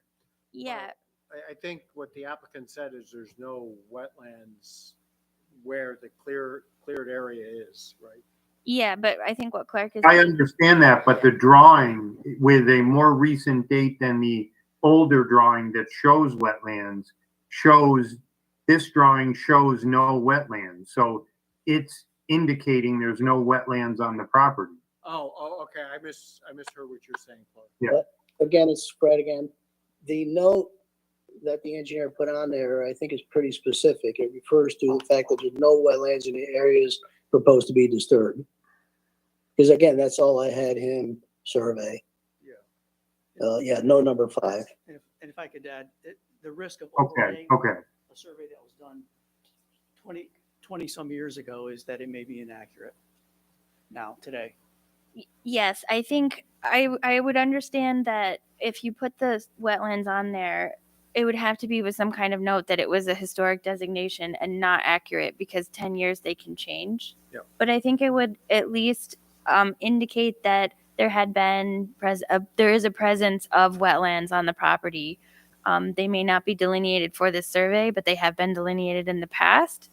And I think like what Clark's saying is even though there's a note that says there's no limits within the proposed clearing and grading, if someone in the planning office was to just grab this map and look very quickly, there's no indication of even historic wetlands. So, I mean, even if it's just kind of a general area that says this is where they were delineated in 2010 or Yeah, something like that. I think you have to put a date on that, and I think you have to. Because you have to be put a careful. flag It's there and truly say, not a "This new is historic," delineation. and Yeah. it may be different. 'Cause Yeah. I certainly understand that they do change over time, so. Uh-oh, we're losing it. That's okay. I actually think we have a quorum if he needs to leave. So. Yeah, okay. Okay. Thank you, Aisha. Okay, Laura, why don't we go through them? Okay, so sorry. What are we asking though as a consensus? Well, for? did you, I think we're asking to overlay If the possible, at least historic ask the surveyor wetlands to with a look at it. note clearly stating that they're historic and they're not, And then they could be inaccurate. I mean, I think that that's really the point here. And I think that's where we're going to be able to reach a compromise on this. okay, so I'll make that note when I'm going through the questions now. Okay. Thank you, Ashok.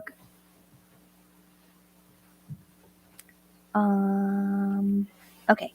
Will the proposed action create a material conflict with the adopted land use or zoning regulations?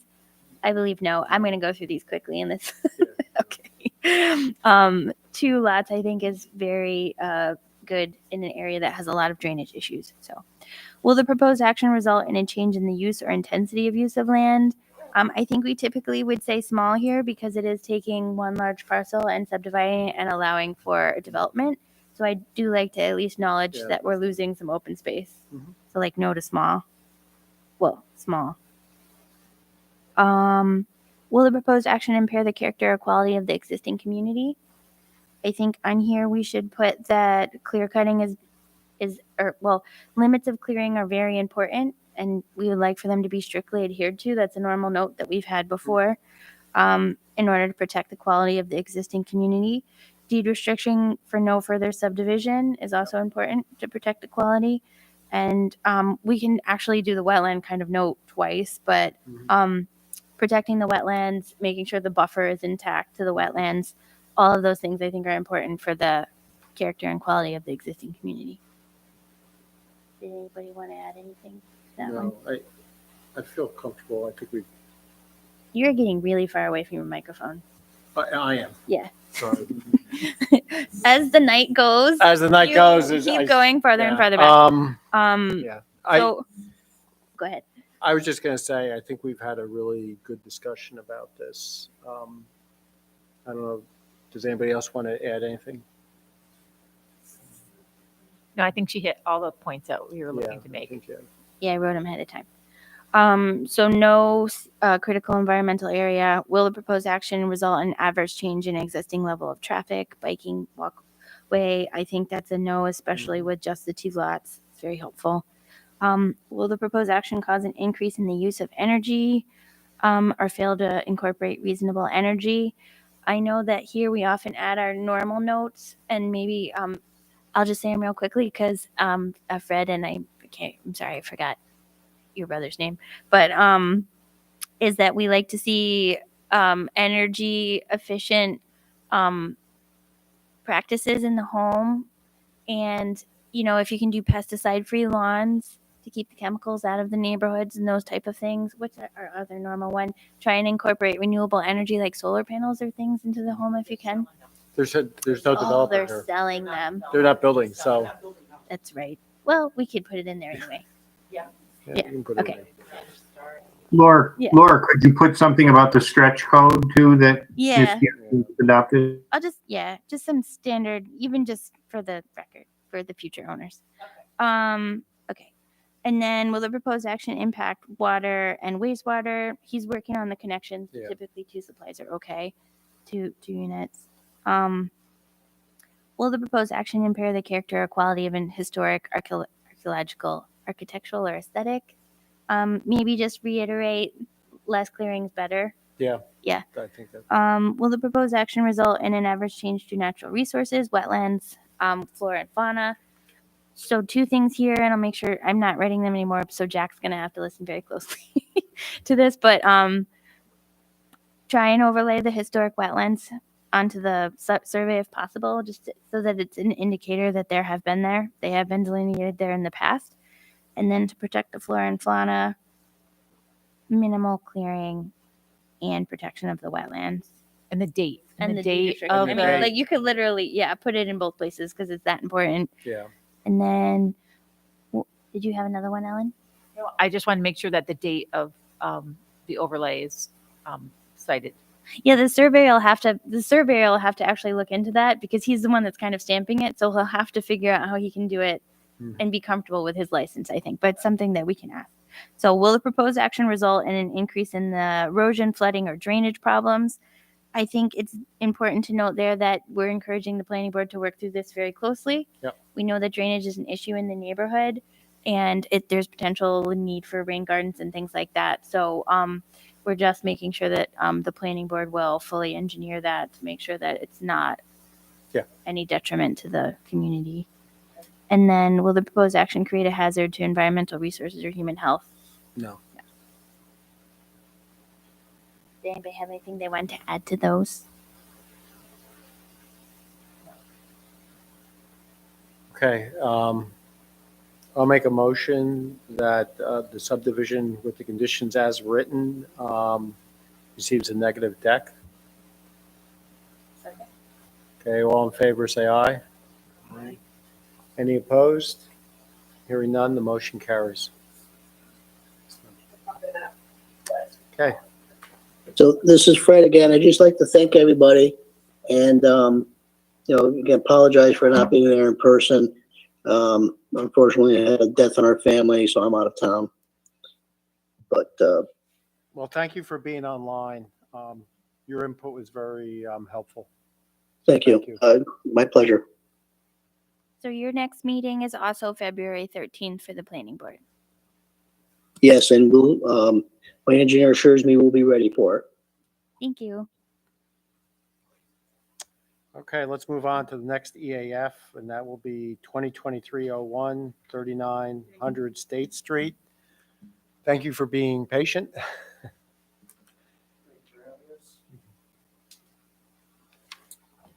My name is Vincent Salvani. I'm the Chief Operating Officer with Matthews Auto Group.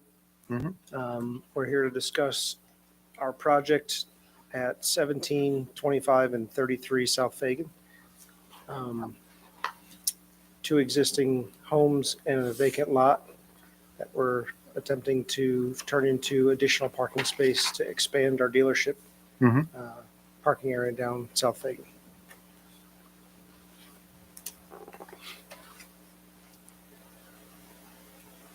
I'm sorry. I keep forgetting that So, No. I was hiding behind him. So my name is Devin Dickinson. I'm from CHA, right over in Colony. Mhm. So we are just hopping on this merry-go-round as it's already going. But we're going to start the civil design and assist with the planning process and all of that. Mhm. So we are a step behind, but we're trying to catch up. I believe you guys had a meeting on this last month, so I think we're trying to kind of absorb. And Vincent wasn't here either, so I think the two of us are kind of trying to absorb what transpired in that meeting and get up to speed. Mhm. So, and if I can add, I've done as much research as I can before this meeting, so if there are any questions I can answer for you, I will. If it's something I'm just not comfortable or can't answer accurately, I'll let you know. And I'll just, because a couple of us weren't here. Steve, I don't think you were here. Yeah. And Georgia wasn't here. Vicky was in the audience. But the points that we had made at the last meeting were actually written into the agenda statement. We were concerned that it would be detrimental to the residential nature of the affected neighborhoods. You guys asked for a substantial buffer between Kia. You were concerned that this proposal would leave one residential home sandwiched between the town of Colony and the new proposed parking lot.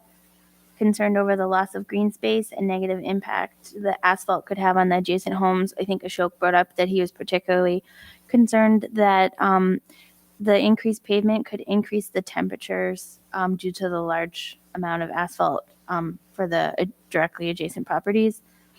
And I think Ellen brought up that the lot that was to the south of South Fagan appeared to not be appeared to be underutilized and not well maintained, and that may help mitigate the need for additional land. And Dart believed that the proposal was against the comprehensive plan. But because we didn't have a bunch of members here, if you guys just kind of want to, I'll try and zoom in here. So can I just, why do you need so many spaces? Like, So, it's a lot. This is a lot. yeah, and so it's actually not enough. We actually utilize off-site storage right now for vehicles. That's down on Morris Road. It's about a little over a mile and a half away.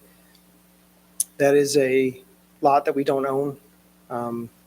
It's got multiple uses on it. So when we came in and purchased the former Fusillo Kia location, the agreement, which is sort of a handshake agreement on the lots that are about a mile and a half away, came along with it. Not as much of an issue during the pandemic, COVID, and inventory levels being at an all-time low. But that location has a history of having 300 plus units of inventory on it, and serving a large portion of this community's needs when it comes to vehicles. So as we start to build back up our inventory as the new owners, we're looking at a long-term plan where we can control the property where our inventory is. It's in closer proximity to the dealership, which benefits the business and our customers. And there's also additional on-site, so not just inventory, but on-site parking. Our predecessor ran their business differently than we do. We're very customer centric when it comes to our service department. So we do about twice as much service work as they do. So we're constrained right now at the current low levels in trying to plan for our future growth. Mhm. So this lot that you're proposing, this is a storage lot primarily? Correct. New vehicle inventory. New primarily, vehicle yeah. inventory, okay. And is it your expectation that your customers will go through this lot to look at vehicles, or is this just strictly inventory, and as you basically sell cars, you're going to move the cars to the next lot? So I can't tell you that they wouldn't, but our ideal plan would be we would have new vehicle inventory next to and adjacent to the dealership on State Street. We would have duplicates and overflow in that lot adjacent that we can bring up to the customer for a test drive. There's really not a reason for the customer to be down there unless they went down there on their own. Mhm. So we kind of like to do business where the customer wants to do business and not make them walk down the hill. Okay. And with this lot, given that it has new vehicles on it, what requirements typically would you need to, like, lighting, let's say at night and stuff like that? I mean, you obviously have a lot of product there. Sure. I mean, they have it delineated on here, Yeah. but it's. Yeah. If you could just explain to us like, Yeah, what so that would look like. Enough, we're not open, so our hours end at 7 PM Monday through Thursday, 6 PM on Friday, 5 PM Saturday. So we don't need lighting for the purposes of nighttime shopping per se. The lot's lit up well enough by the Kia dealership. We need enough lighting for safety. We need enough lighting for security, but just enough and shielded properly so that there's no spillage onto the residents of Amherst or the remaining on Big. I know that I'm coming into this really at the very end of what's probably been a very long process for you. And I apologize for my question ahead of time. And I don't know if this is really kind of You're out fine. of bounds. Nope. Go ahead. Okay. Is underground storage of your inventory a possibility so that instead of having on lot, you have underground garage storage? Is that something that could be feasible? Yeah, go ahead. Yeah. I think there are some physical constraints with the property itself. I think there's a good chance of having issues with groundwater intrusion if they did underground storage. The other thing is you need a pretty long ramp to get into that facility, so you'd have a pretty large wasted area just to get under there. But I think the big issue would just be the natural constraints of the property to get the structure that deep into the ground. Were you indicating at that location? Yes. Okay. Yeah. Put a garage not underground, but Or my thought was that if it was underground, then at least you'd be able to have some sort of green space. If it's above ground in a structure, that can be added as well. But what you've just mentioned means that there already is a drainage percolation issue at that site now. Not That that they would were be aware of, but to go down that deep, I think Exacerbated. is what Devin was saying. Yeah, I wasn't trying to imply there was an issue. It's just by the time you get down 12 to 14 feet for the structure and footings and everything else that would go into it, you're going to be in groundwater at that point. Would you be willing to incorporate some of the recent materials and structure that permit a mixture of, let's say, asphalt and more permeable material with trees interspersed in the lots themselves so that you're addressing the warming issues, you're addressing the carbon sequestration issues and the percolation issues that would arise?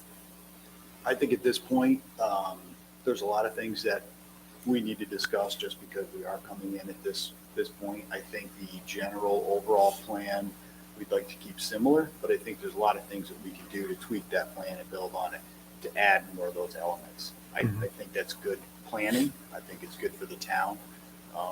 And I think it's overall good for Matthews Auto Group as well. But again, that's something that Vinny and I really need to sit down and take that time to look at. But it's something that's already in my mind, so. There are examples in co-hosts with their main strip, if you want to take a look at some of the materials. Yeah, and the planning board's asking for the same idea as to what the plan is. And so CHA has already started at the last meeting determining best course of action, bringing the engineering forward and explaining to you why we think that's right for the project and for the town. Yeah, I have another question. Have you considered looking for another site that potentially is nearby, already cleared? I know there's probably some opportunities nearby. It may not be exactly as convenient, but it would mitigate the impact to the surrounding area significantly. Yeah, and I understand. The answer is absolutely. Since we got here, we knew that we had to have a long-term plan for our business. Mhm. Just for clarity, the homeowner immediately adjacent to us at 17 South Fagan was already in discussions with the previous owner before we got there on selling the property in a project just like this. Mhm. So that was brought to our attention. The conversation then came to us to say, are you interested in proceeding with that same type of discussion? We talked to the homeowner. He was very interested in transacting with Mr. Fusillo, obviously with his passing and us taking over.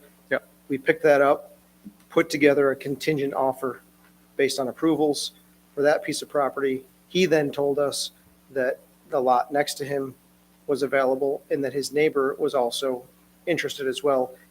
Introduced us to the neighbor. And then that person as well is under a contingent contract. So to answer your question, when an opportunity like this comes to us where I wouldn't call it the best. The best opportunity for me would be to have my inventory on State Street. This isn't showpieces. These are showpieces that are on a street that would be removed from the traffic that we love on State Street. Mhm. So this makes all the sense in the world for proximity and for convenience to the customers, for tying it in to our current property. Mhm. So all of those synergies make this a great opportunity, but we continue to look for additional space because of what I said before. We anticipate that we're going to need even more. So we have a similar situation across the street at our Hyundai store. Yeah. So Yeah, I guess I can certainly appreciate. I mean, if I was running the business there, I certainly can appreciate having my stock right next door. Yeah, I mean, I can- that makes a very good business sense to me as well. I appreciate you appreciating that. But that's not really where I'm looking at it. I mean, yeah, it's important for you to have a very successful business in Niskayuna, and that's important to the town. But we also have to consider the other neighbors in the neighborhood. And no doubt the people who are selling their property, they're going to benefit from this transaction, and that they're certainly entitled to do that. Where my concern comes from this particular parcel is this is an intact neighborhood in a part of Niskayuna that plays a very important role in the housing distribution within the town. And really putting this parking lot of this size in that neighborhood is really going to impact that neighborhood's viability. And we're going to take a successful neighborhood and basically put it at risk. And that's really my concern. It sounds like this particular lot is for storage for new product. You don't expect to be selling to customers in this lot. And I would really encourage you to look on State Street nearby or something and potentially find another location, because I think there's probably locations that will fit your business needs and at the same time protect this neighborhood. And this was my biggest concern with this particular project. I know some of your concerns are, initially were shared with the planning board, and we're working through that actually with the board members. We're starting to make some headway on the way that we're looking at this. So I understand the nature of your committee. I understand from your perspective, just like you just put yourself in my shoes, I put myself in your shoes. Yep. So I get that. We have two homeowners who have property that's in a zone commercial highway area that desire to sell their property to us so they can maximize for themselves.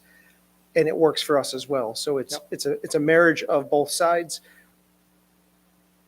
All of that said, because of its location, I truly recognize the higher level of scrutiny we need to put on how we look at this project, because the people that are going to remain need to remain in a way that feels the same or very similar to what it was before. So we are fully prepared to consider that throughout the whole process, understanding that that's what you guys will continue to help us do. Okay.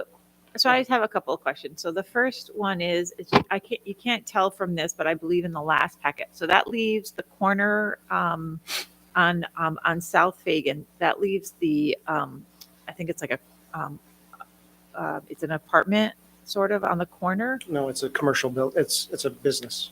It's a business with the two separate parking lot, the two on the right. There's- Well, if you're going down South Vegas on the right hand side, that's a business. There's two businesses actually after the last house. Yeah, so the last one is called Auto Interiors. It didn't have a sign, didn't have anything. It has, if you look, but so. I mean, I was there today, so Yeah, so if you look up on, if you look up that property, it's called Auto Interiors. So that just will leave, so if this comes to fruition, that'll leave one house across the street. On that street, that No, there'll still be a house on Fagan.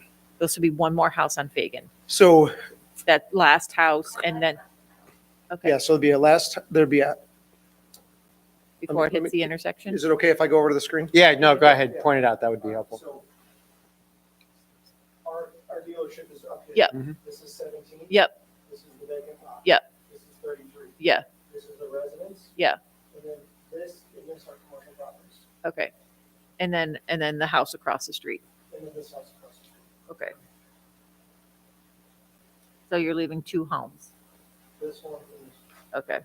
now, That's a beautiful, that lot with that tree on it. It's gorgeous. Are these moderate to low income? I'm sorry, are these moderate to low income homes? I would say, I can't necessarily speak to that, but I can tell you, when you say low-income homes, would they be available to low-income individuals, or are the individuals in the home of a low-income status? Is that what you're asking? No, I think I'm speaking to the earlier comment about the diversity of the housing stock within the town and the area, making sure that there is, there are viable communities where people with moderate to low income can find affordable housing. I guess I would have to ask what defines low-income housing. The house immediately adjacent to us, the individual is a successful business person. So, It's state and federal. Yeah, yeah, but is it the individual that drives that in that house? Because certainly that's not the case. And certainly based on what the house would sell for in repaired condition, I don't think it would, I don't know what's the threshold for low-income housing. This Is there a dollar amount? neighborhood- So just generally, this neighborhood is one of the most affordable neighborhoods in Niskayuna. I don't know that it would reach like the state and federal thresholds because it's just rare in Niskayuna, even in an affordable part of Niskayuna, for us to actually reach those state and federal thresholds. But this is definitely one of the most affordable neighborhoods, and one of the other things that's really important about it is that it's within walkability to bus stops. So we don't have a lot of public transit in Niskayuna, and so having housing near a public transit line is something that we don't have a lot of. I think the real issue, when regards to the affordable housing is, being a homeowner coming from a background in construction, there's a tremendous amount of work that needs to be done in these. So to offer low-income housing and have it be livable, modern heating, plumbing, all those things, I apply to that. No, but I think the point is. Standard of living. The point is that one of the things in the comprehensive plan is to maintain a diversity of housing. Now, that is not defined with any bar in that plan, but we want to provide opportunities for, the residents to have a wide range of possible opportunities. And, I'm not speaking to any federal program or something, but, the housing in Niskayuna is expensive. I mean, I have colleagues that say it's expensive, and we need to have a variety of housing, and that is near a bus stop, and it's, and it does provide that service. And I completely understand, and I agree. I think where I take issue is a lot of times low-income housing means houses in disrepair. I don't think that's a fair thing. I didn't hear, I didn't hear that here at all. Right, no, and that wasn't the thrust of my comment. My comment is not only, I think on this committee, are we focused on biodiversity within the ecosystem, But also the community. but also within the community of people that also fit into that ecosystem. And Right. I'm just exploring the impact of your project, not only on the biodiversity of the species in the area, but also the diversity of the housing available to the people in the community. And I think I would feel differently if these were move-in ready houses. That was the only point I was trying to make, is that these, to move in at an affordable price, you're not living in a house that's up to livable standards. 17 South Fagan is currently vacant. Mhm. So I'm trying to, how many spaces are you trying to add here? Is that, is this 100? How many spaces is this? It says 51, 35, and what is that other one? 12? yeah, I think it was 114. 114? Yeah. And how many employees are currently working there every day? 45. 45. Between the sales floor, that's not your service. Oh, that's both. Yeah, services on site as well. Okay. So that's all in. Okay. And your service is in the back of that building. So you have Correct. the top of the building is, the back building is your service. Yeah, it's kind of, if you're facing from State Street, it's In the back, yeah. yeah, in the back left. Okay. Okay. And then you're across the street where you have service vehicles. That's yours as well, the used inventory? Yes, Okay.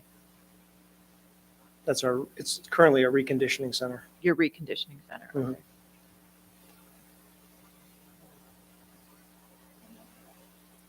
Okay. And how many, when you service a vehicle, how long are you holding the vehicle for? As short a time as possible, but at times it can be a month if we're waiting on parts. If someone's vehicle breaks, and especially given difficulties over the past 2 years, there's been times where we've had cars on our lots for 2 months, waiting for parts from the factory to repair them. Because there's quite a few parking. This is a customer service parking. It says 15 to 25 in here. Yes, So you're hoping to bring in 114 new vehicles just to park in that parking lot. yeah, yes, correct. That plus your 40 is a baseline of current cars that would be available for people to look at? So that 114 plus 40 gives us 154. Mhm. With our recent meeting with Kia, they anticipate a level of 200 new cars on the lot to support the sales level that this community needs.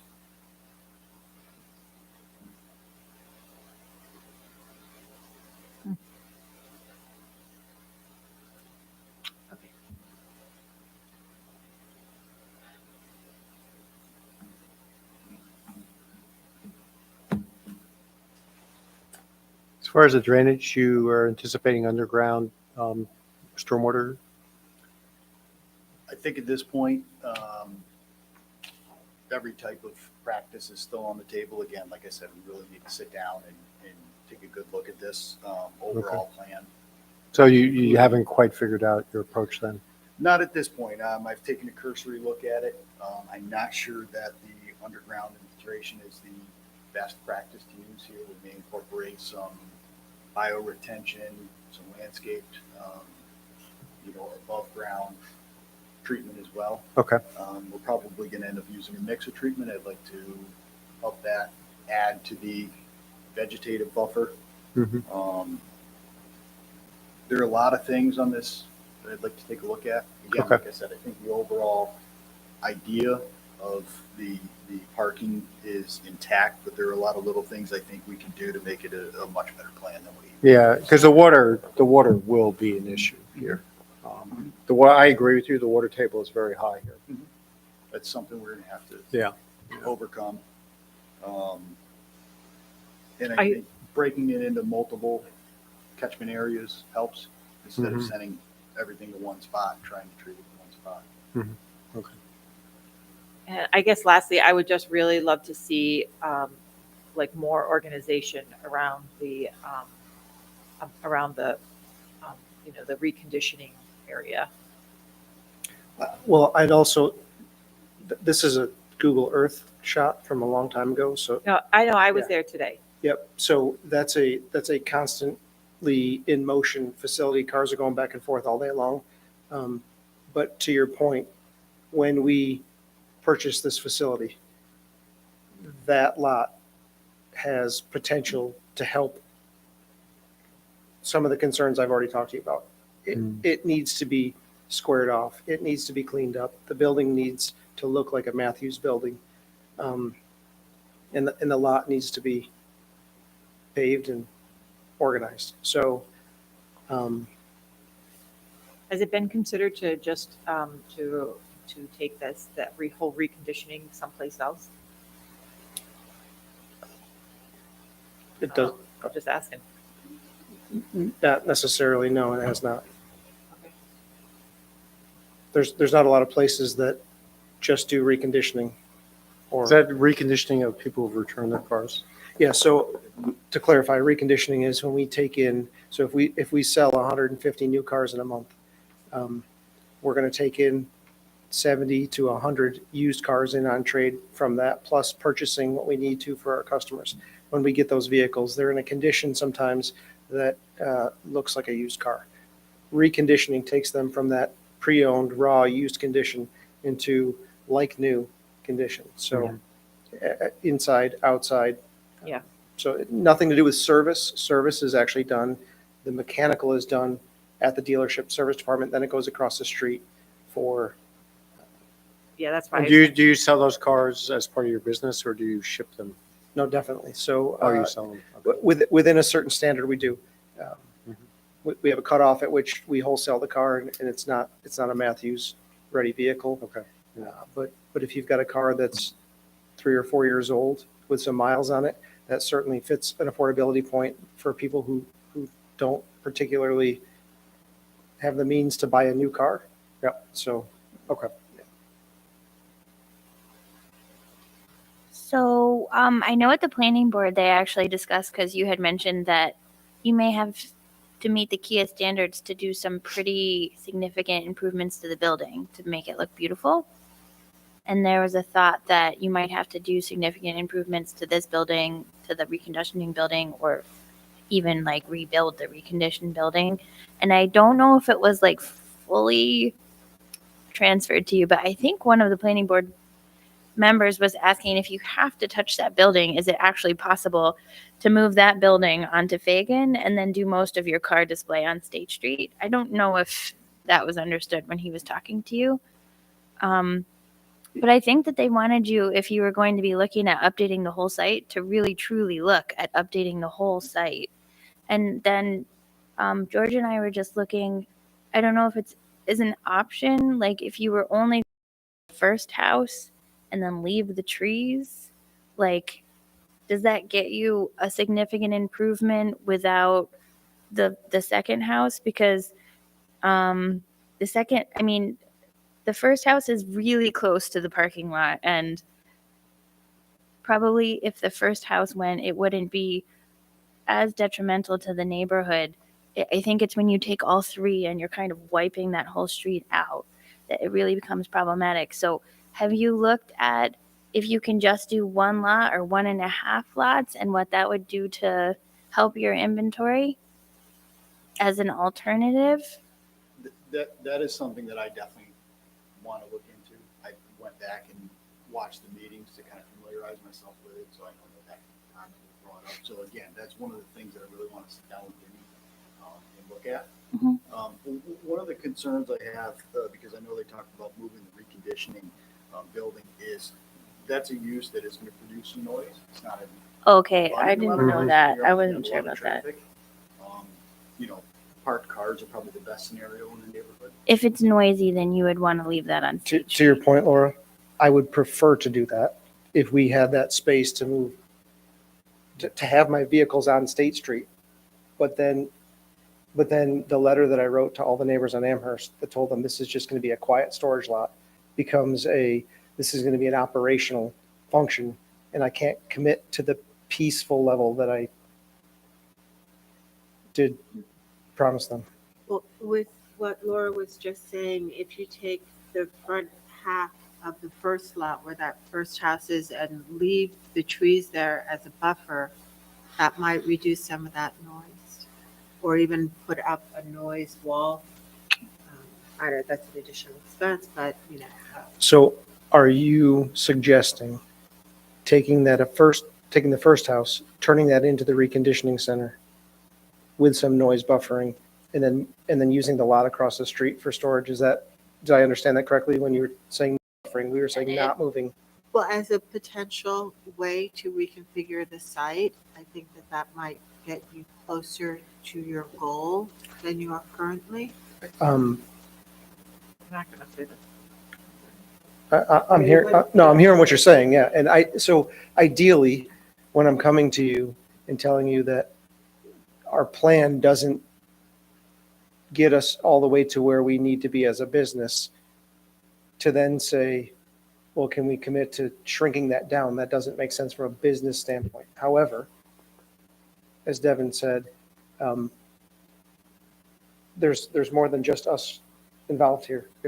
If we got to just do what we wanted to do, it would be done. Yeah. So we're here to listen to your concerns. We're here to understand the comprehensive plan for Niskayuna.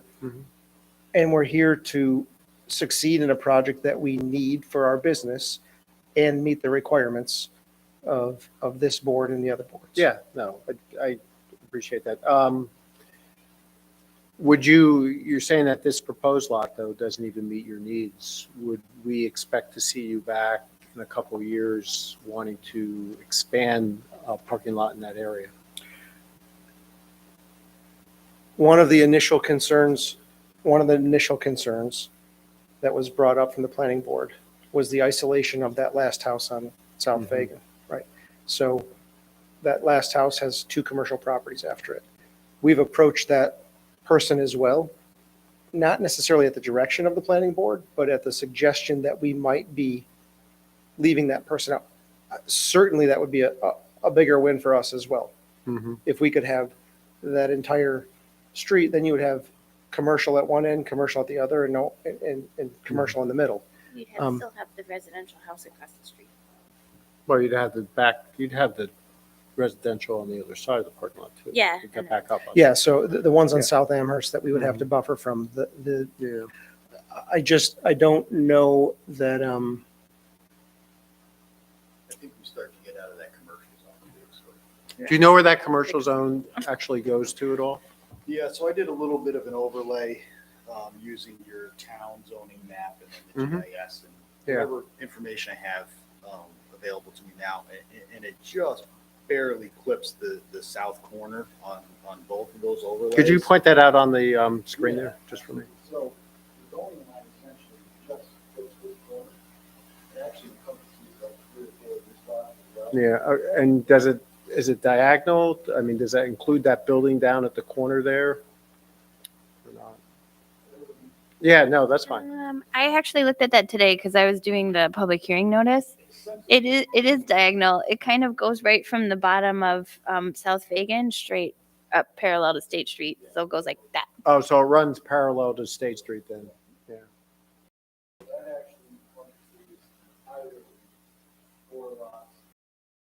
But it cuts that lot in half, right? It cuts the. So how would the town handle that?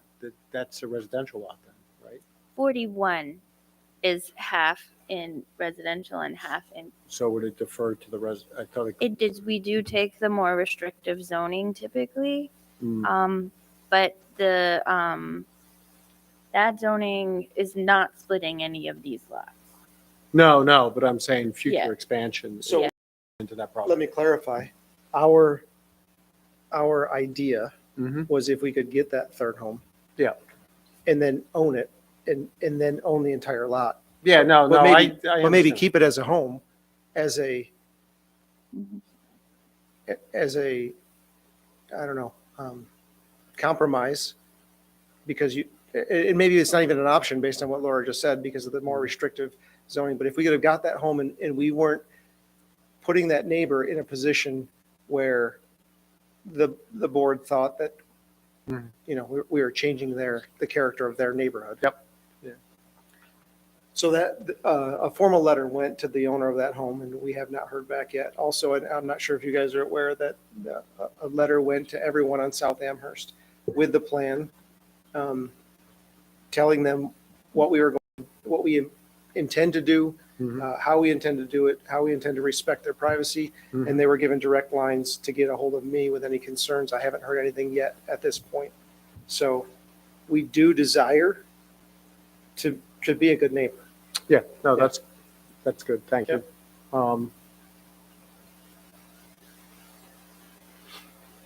Okay.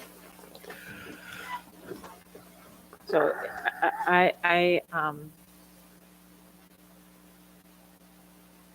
I know you have it all as one continuous lot, but I would much prefer it to be divided, like, you know. I'm sure maybe your employees would love that oak tree that is on that lot to maybe have it for, you know, hang out and have lunch underneath it. It sounds like you guys are still in flux, right? So, That's one of the major things I'm looking at is can we incorporate those trees? Yeah, Some I mean- Parking plan, landscaping. I mean, I think there's a lot of suggestions here. I think, I'd like to see what other ideas you have here with this. Absolutely. And we appreciate you guys letting us defer you because we had to take action on those last two items while we had more members, although that still didn't even work. But yeah, we don't have to take action on it tonight. So this is kind of their update. Yeah. And, This has actually been really helpful. I really appreciate you coming before the board. Likewise, yeah. And can I ask a question just again, because I'm coming in very late? Did you guys submit any type of EAF already? Do you have any form? did. Short, Mhm. long? They did I thought there was spit out the DEC NAPR EAF today. Let me look. It's in our packet. Hold on. I didn't see it. I didn't see it in there. Oh, Yeah, I didn't. Oh, maybe he didn't. Let me see. I think I saw I it. thought I saw one. I didn't think it was for this. And Laura, I'll reach out to you as well. I meant to introduce myself to you, but just today was hectic, so That's okay. I'll reach out to you as well so we can go over. some- Okay, so maybe we actually don't have one for that. No, I didn't I see it didn't see either. it. So we go back and forth, but typically a special use permit is actually a long form. Yes. I Yes. saw that in your regular. Yes. So I started a long form today. I didn't get a chance to finish it. Okay. so We'll get more paperwork. Are we on for the 13th? Mhm. Still? You actually have a public hearing for the 13th. Okay. Yeah. So we'll still. go to Yeah. that meeting. Okay. I appreciate your input. I Yeah. appreciate your candor. Your Thank you. We'll Time. get there. Okay, thank you. And Laura, I'll reach out to you so we can get up to speed. Okay, or Clark. He's actually more responsive than I am usually. All right. Okay. All right. Thank you. Thanks. Thank you all. Okay.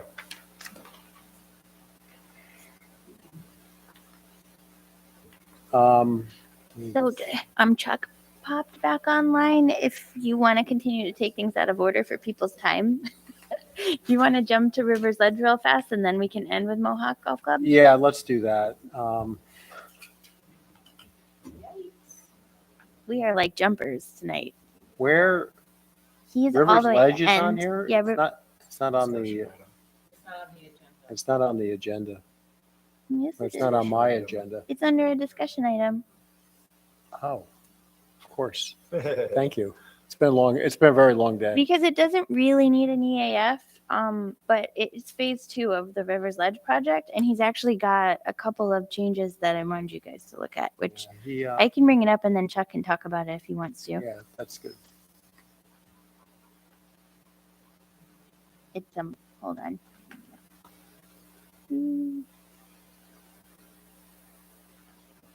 It's funny. I thought you guys had the EAF. I thought you didn't have the EAF for the one. No, that I you did, and saw it there and I was wondering why it was there and I just had tunnel vision. I was just looking at it. I'm like, It's been a minute, yeah, all right. I have it right here now.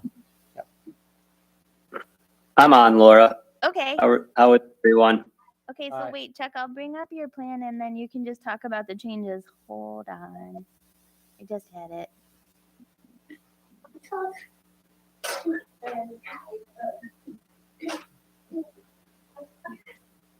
Okay, here you go.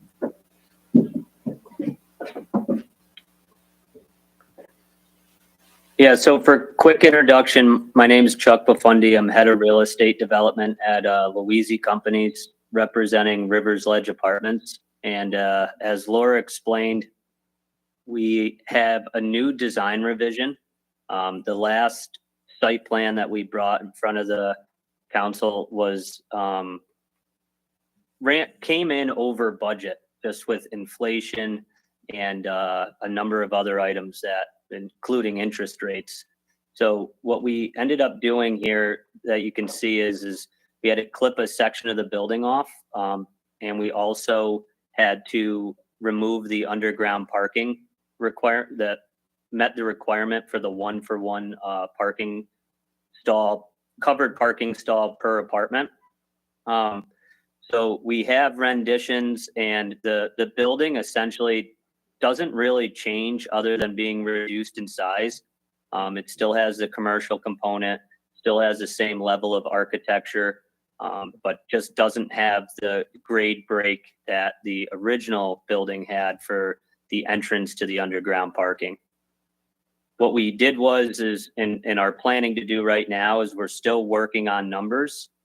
So this may be one of a couple meetings coming up here with the council just to keep them in the loop.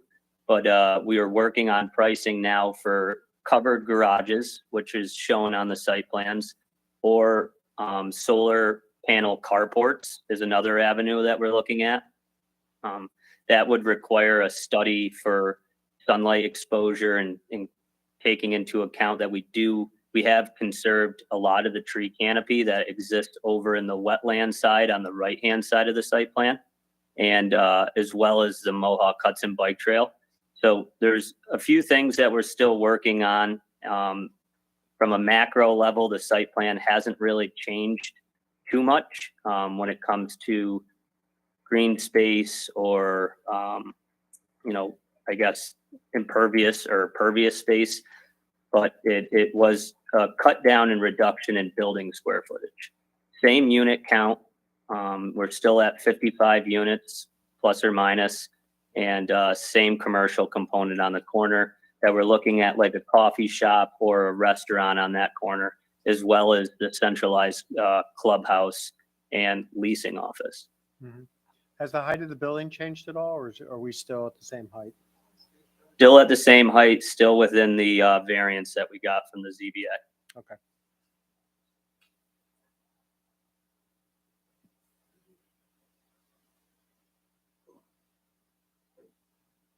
So this is Ellen.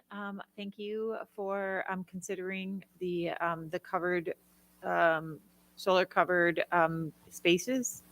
I would love to see the outcome of that, and hopefully that would be a viable solution.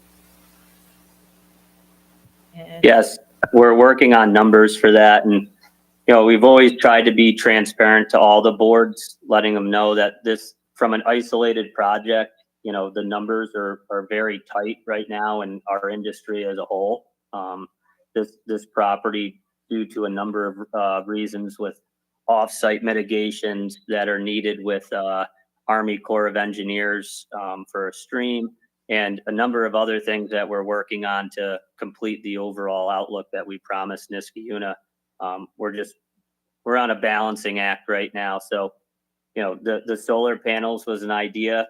We're working the numbers, including garages, and we'll try to. I know solar panels would definitely be a positive outcome for Niskayuna, but we're still trying to work on the costs and double and triple check everything, so we're not going in with a second or third revision to the boards here. So. the path is still there too, right? Which the bike path? Path The is path, the right, because we right, we wanted people to be able to get from there to the multi-use path. yes. And everything looks like it's still there, right? Yeah, I think you have access through the Yeah. drive.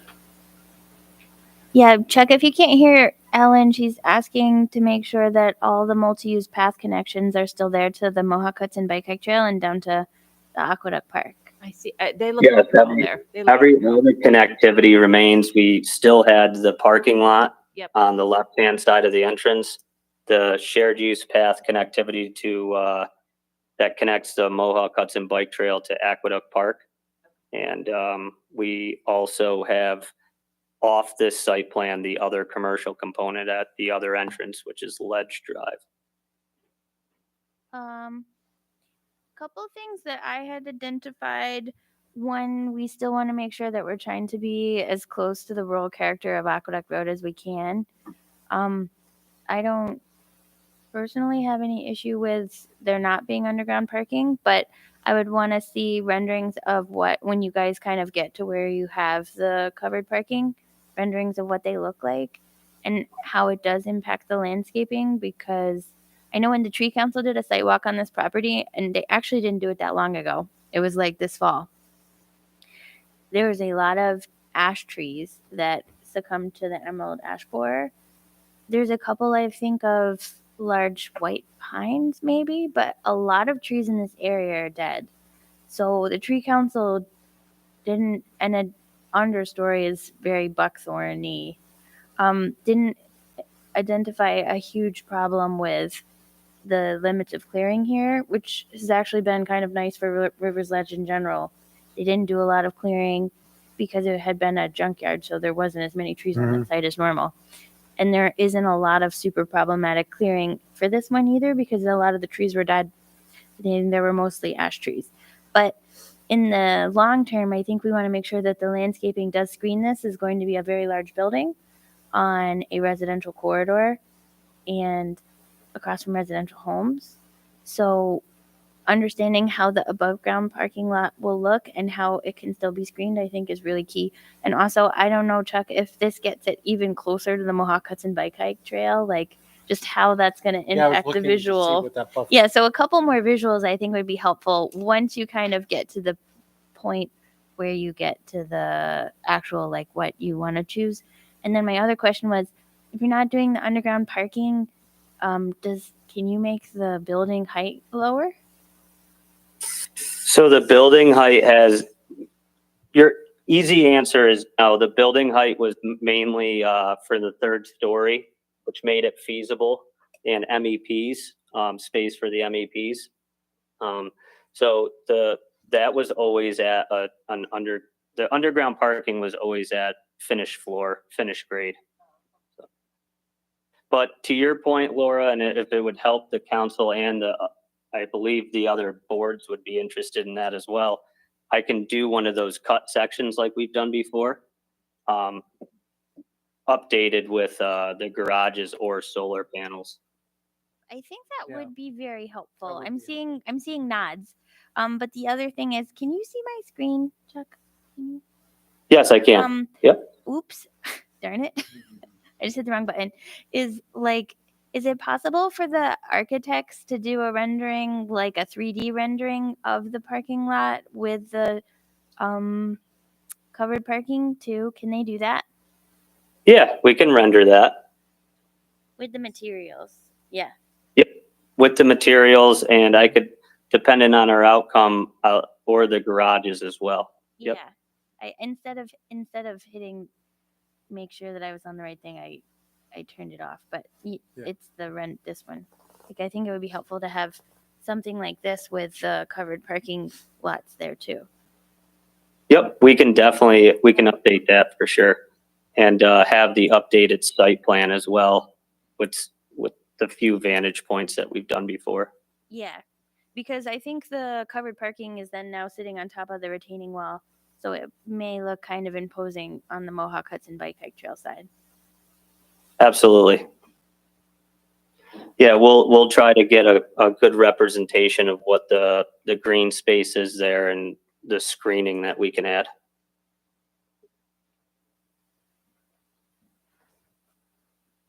We tried overall not to lose the progress that we made with the planning board, the zoning board, and you folks as well. So I believe we're still maintaining everything that was originally asked for.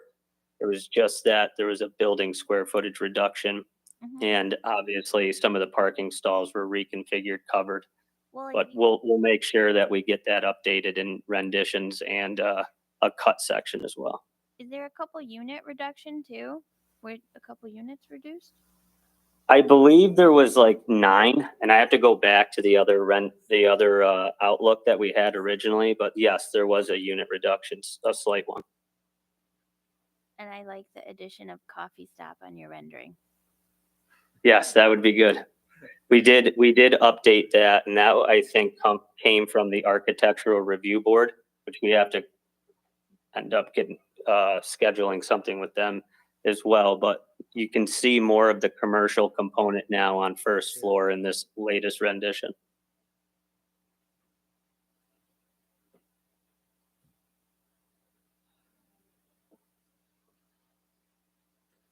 You can see the storefront glass, which would give a better branding for the commercial business there, but it still keeps the architectural integrity of the rest of the building. Mhm.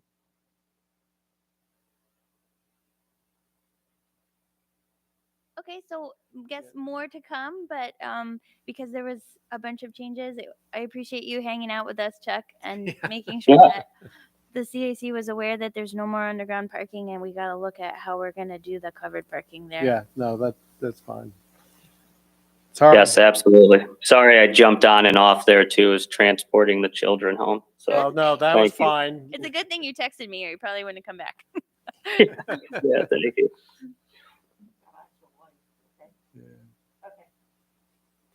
All right, well, thank you. Yeah, thank you, and we'll keep everybody up to speed coming up. And thank you for your time. Appreciate it.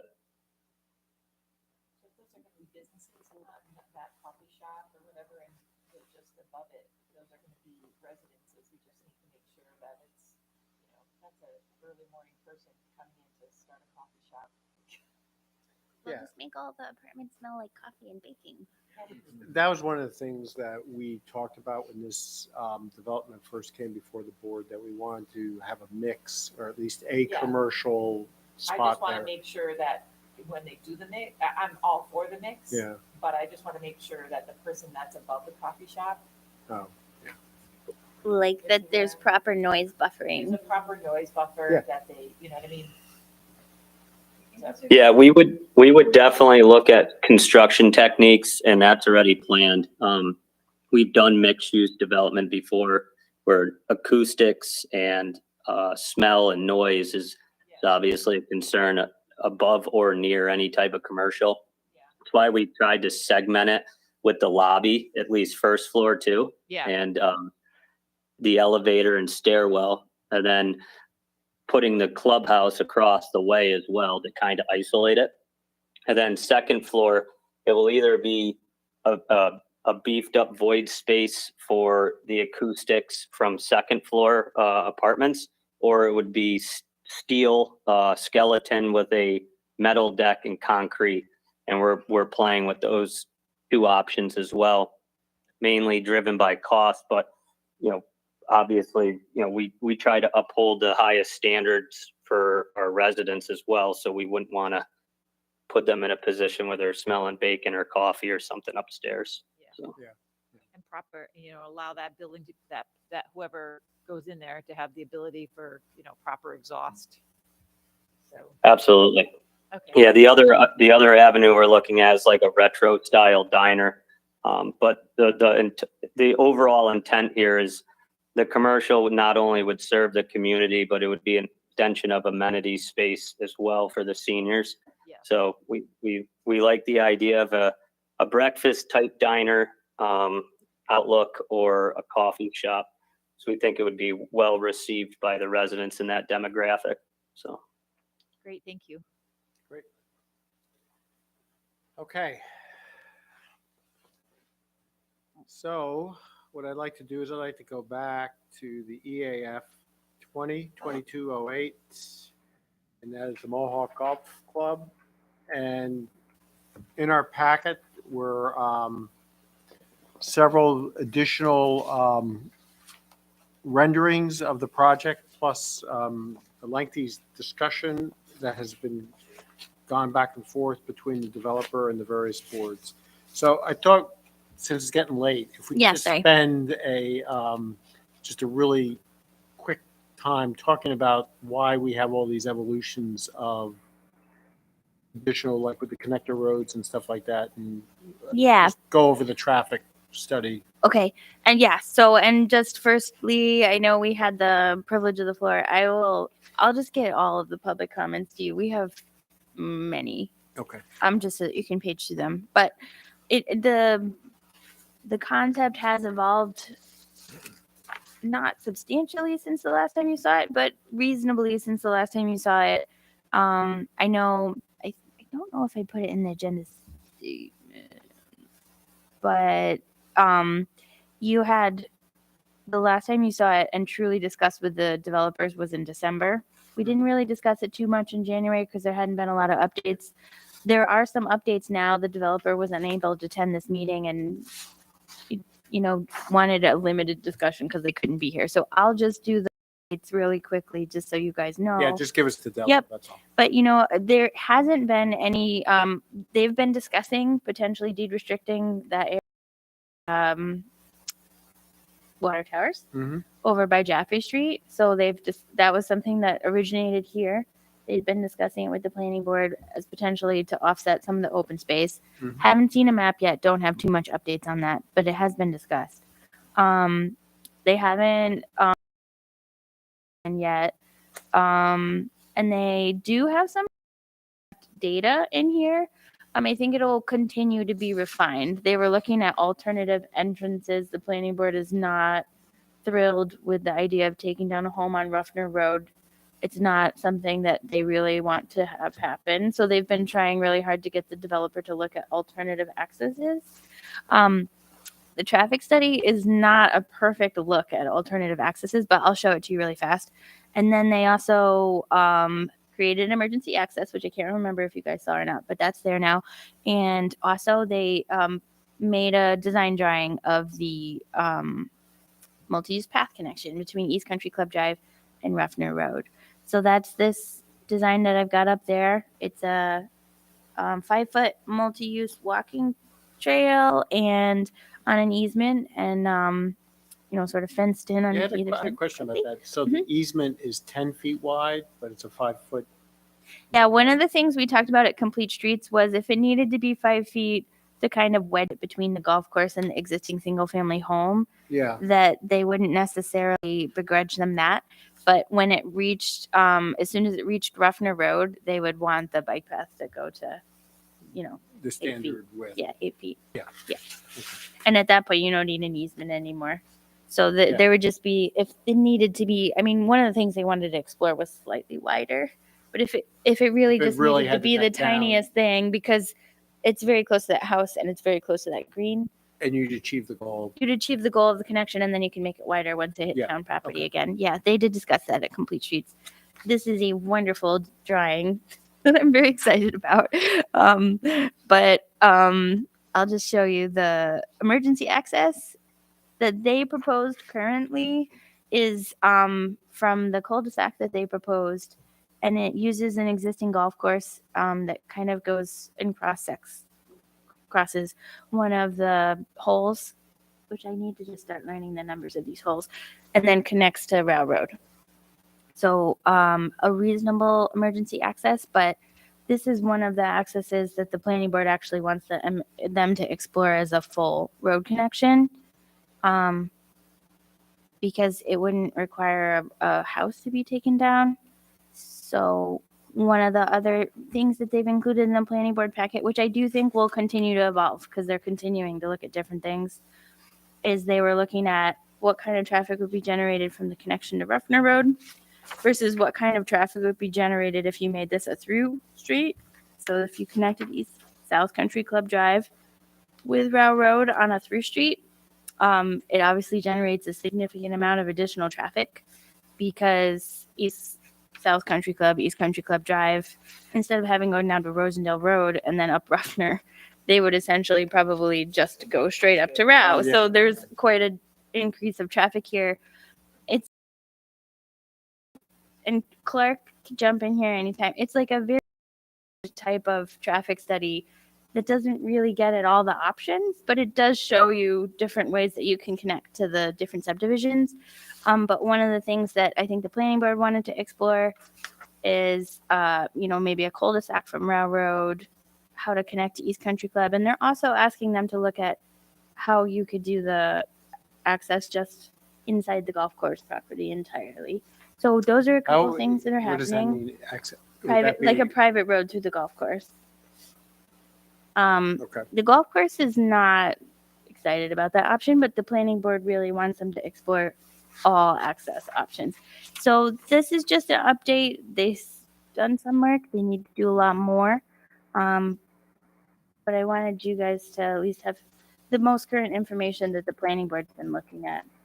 Yeah, Because no. this will regularly come. They'll have to do the recommendation to the town board.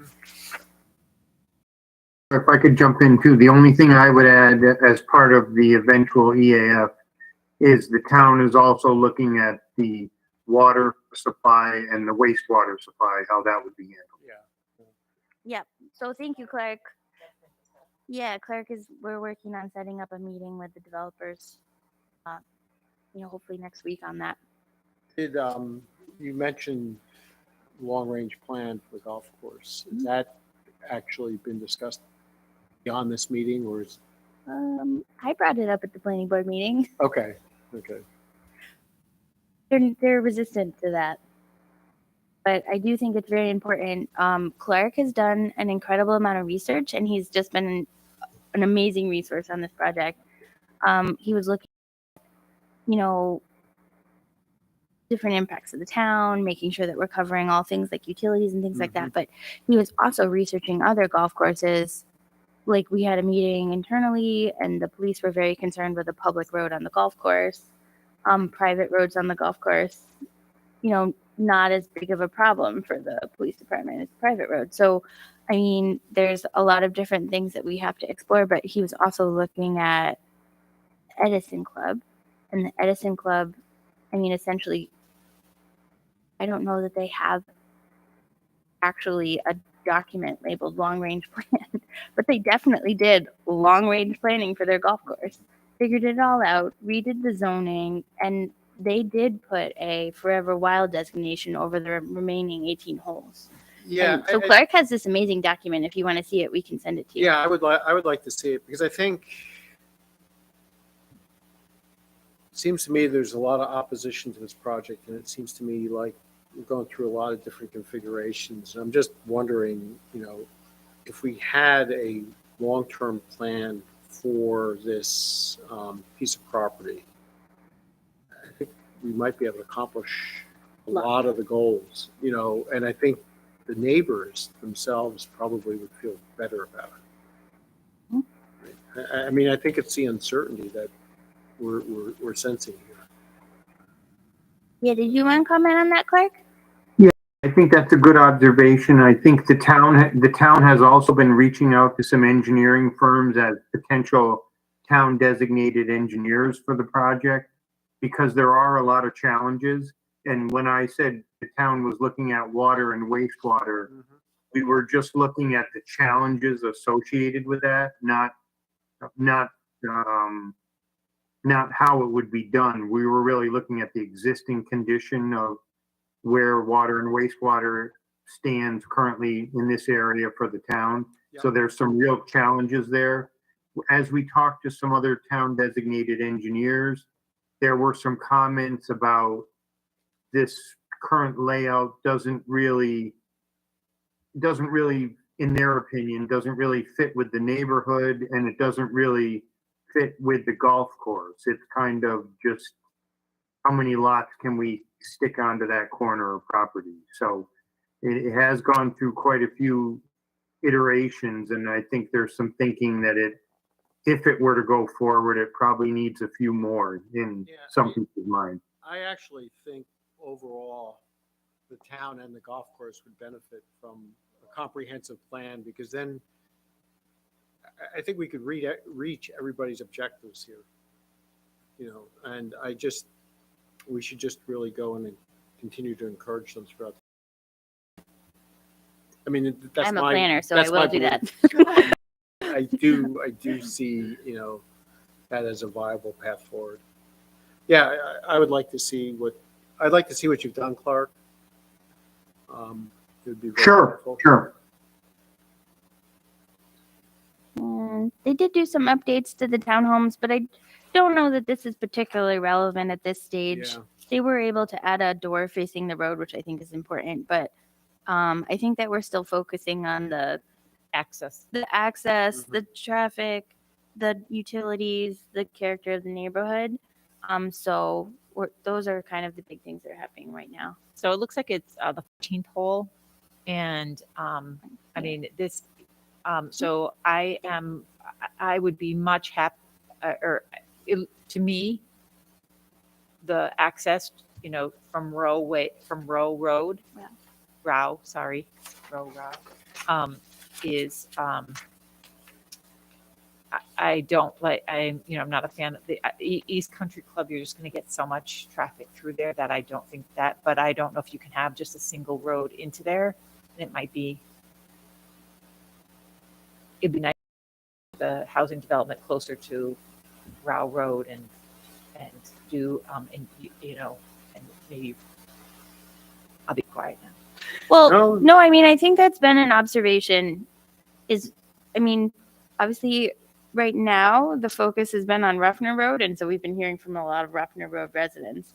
When you change the access to Row, you're going to hear from a lot of Row residents. But the advantage, plain and simple, is that there's no single family home there. There's actually already a stub. Yes. So that's a completely different impact to the community. Is it welcome? Likely not.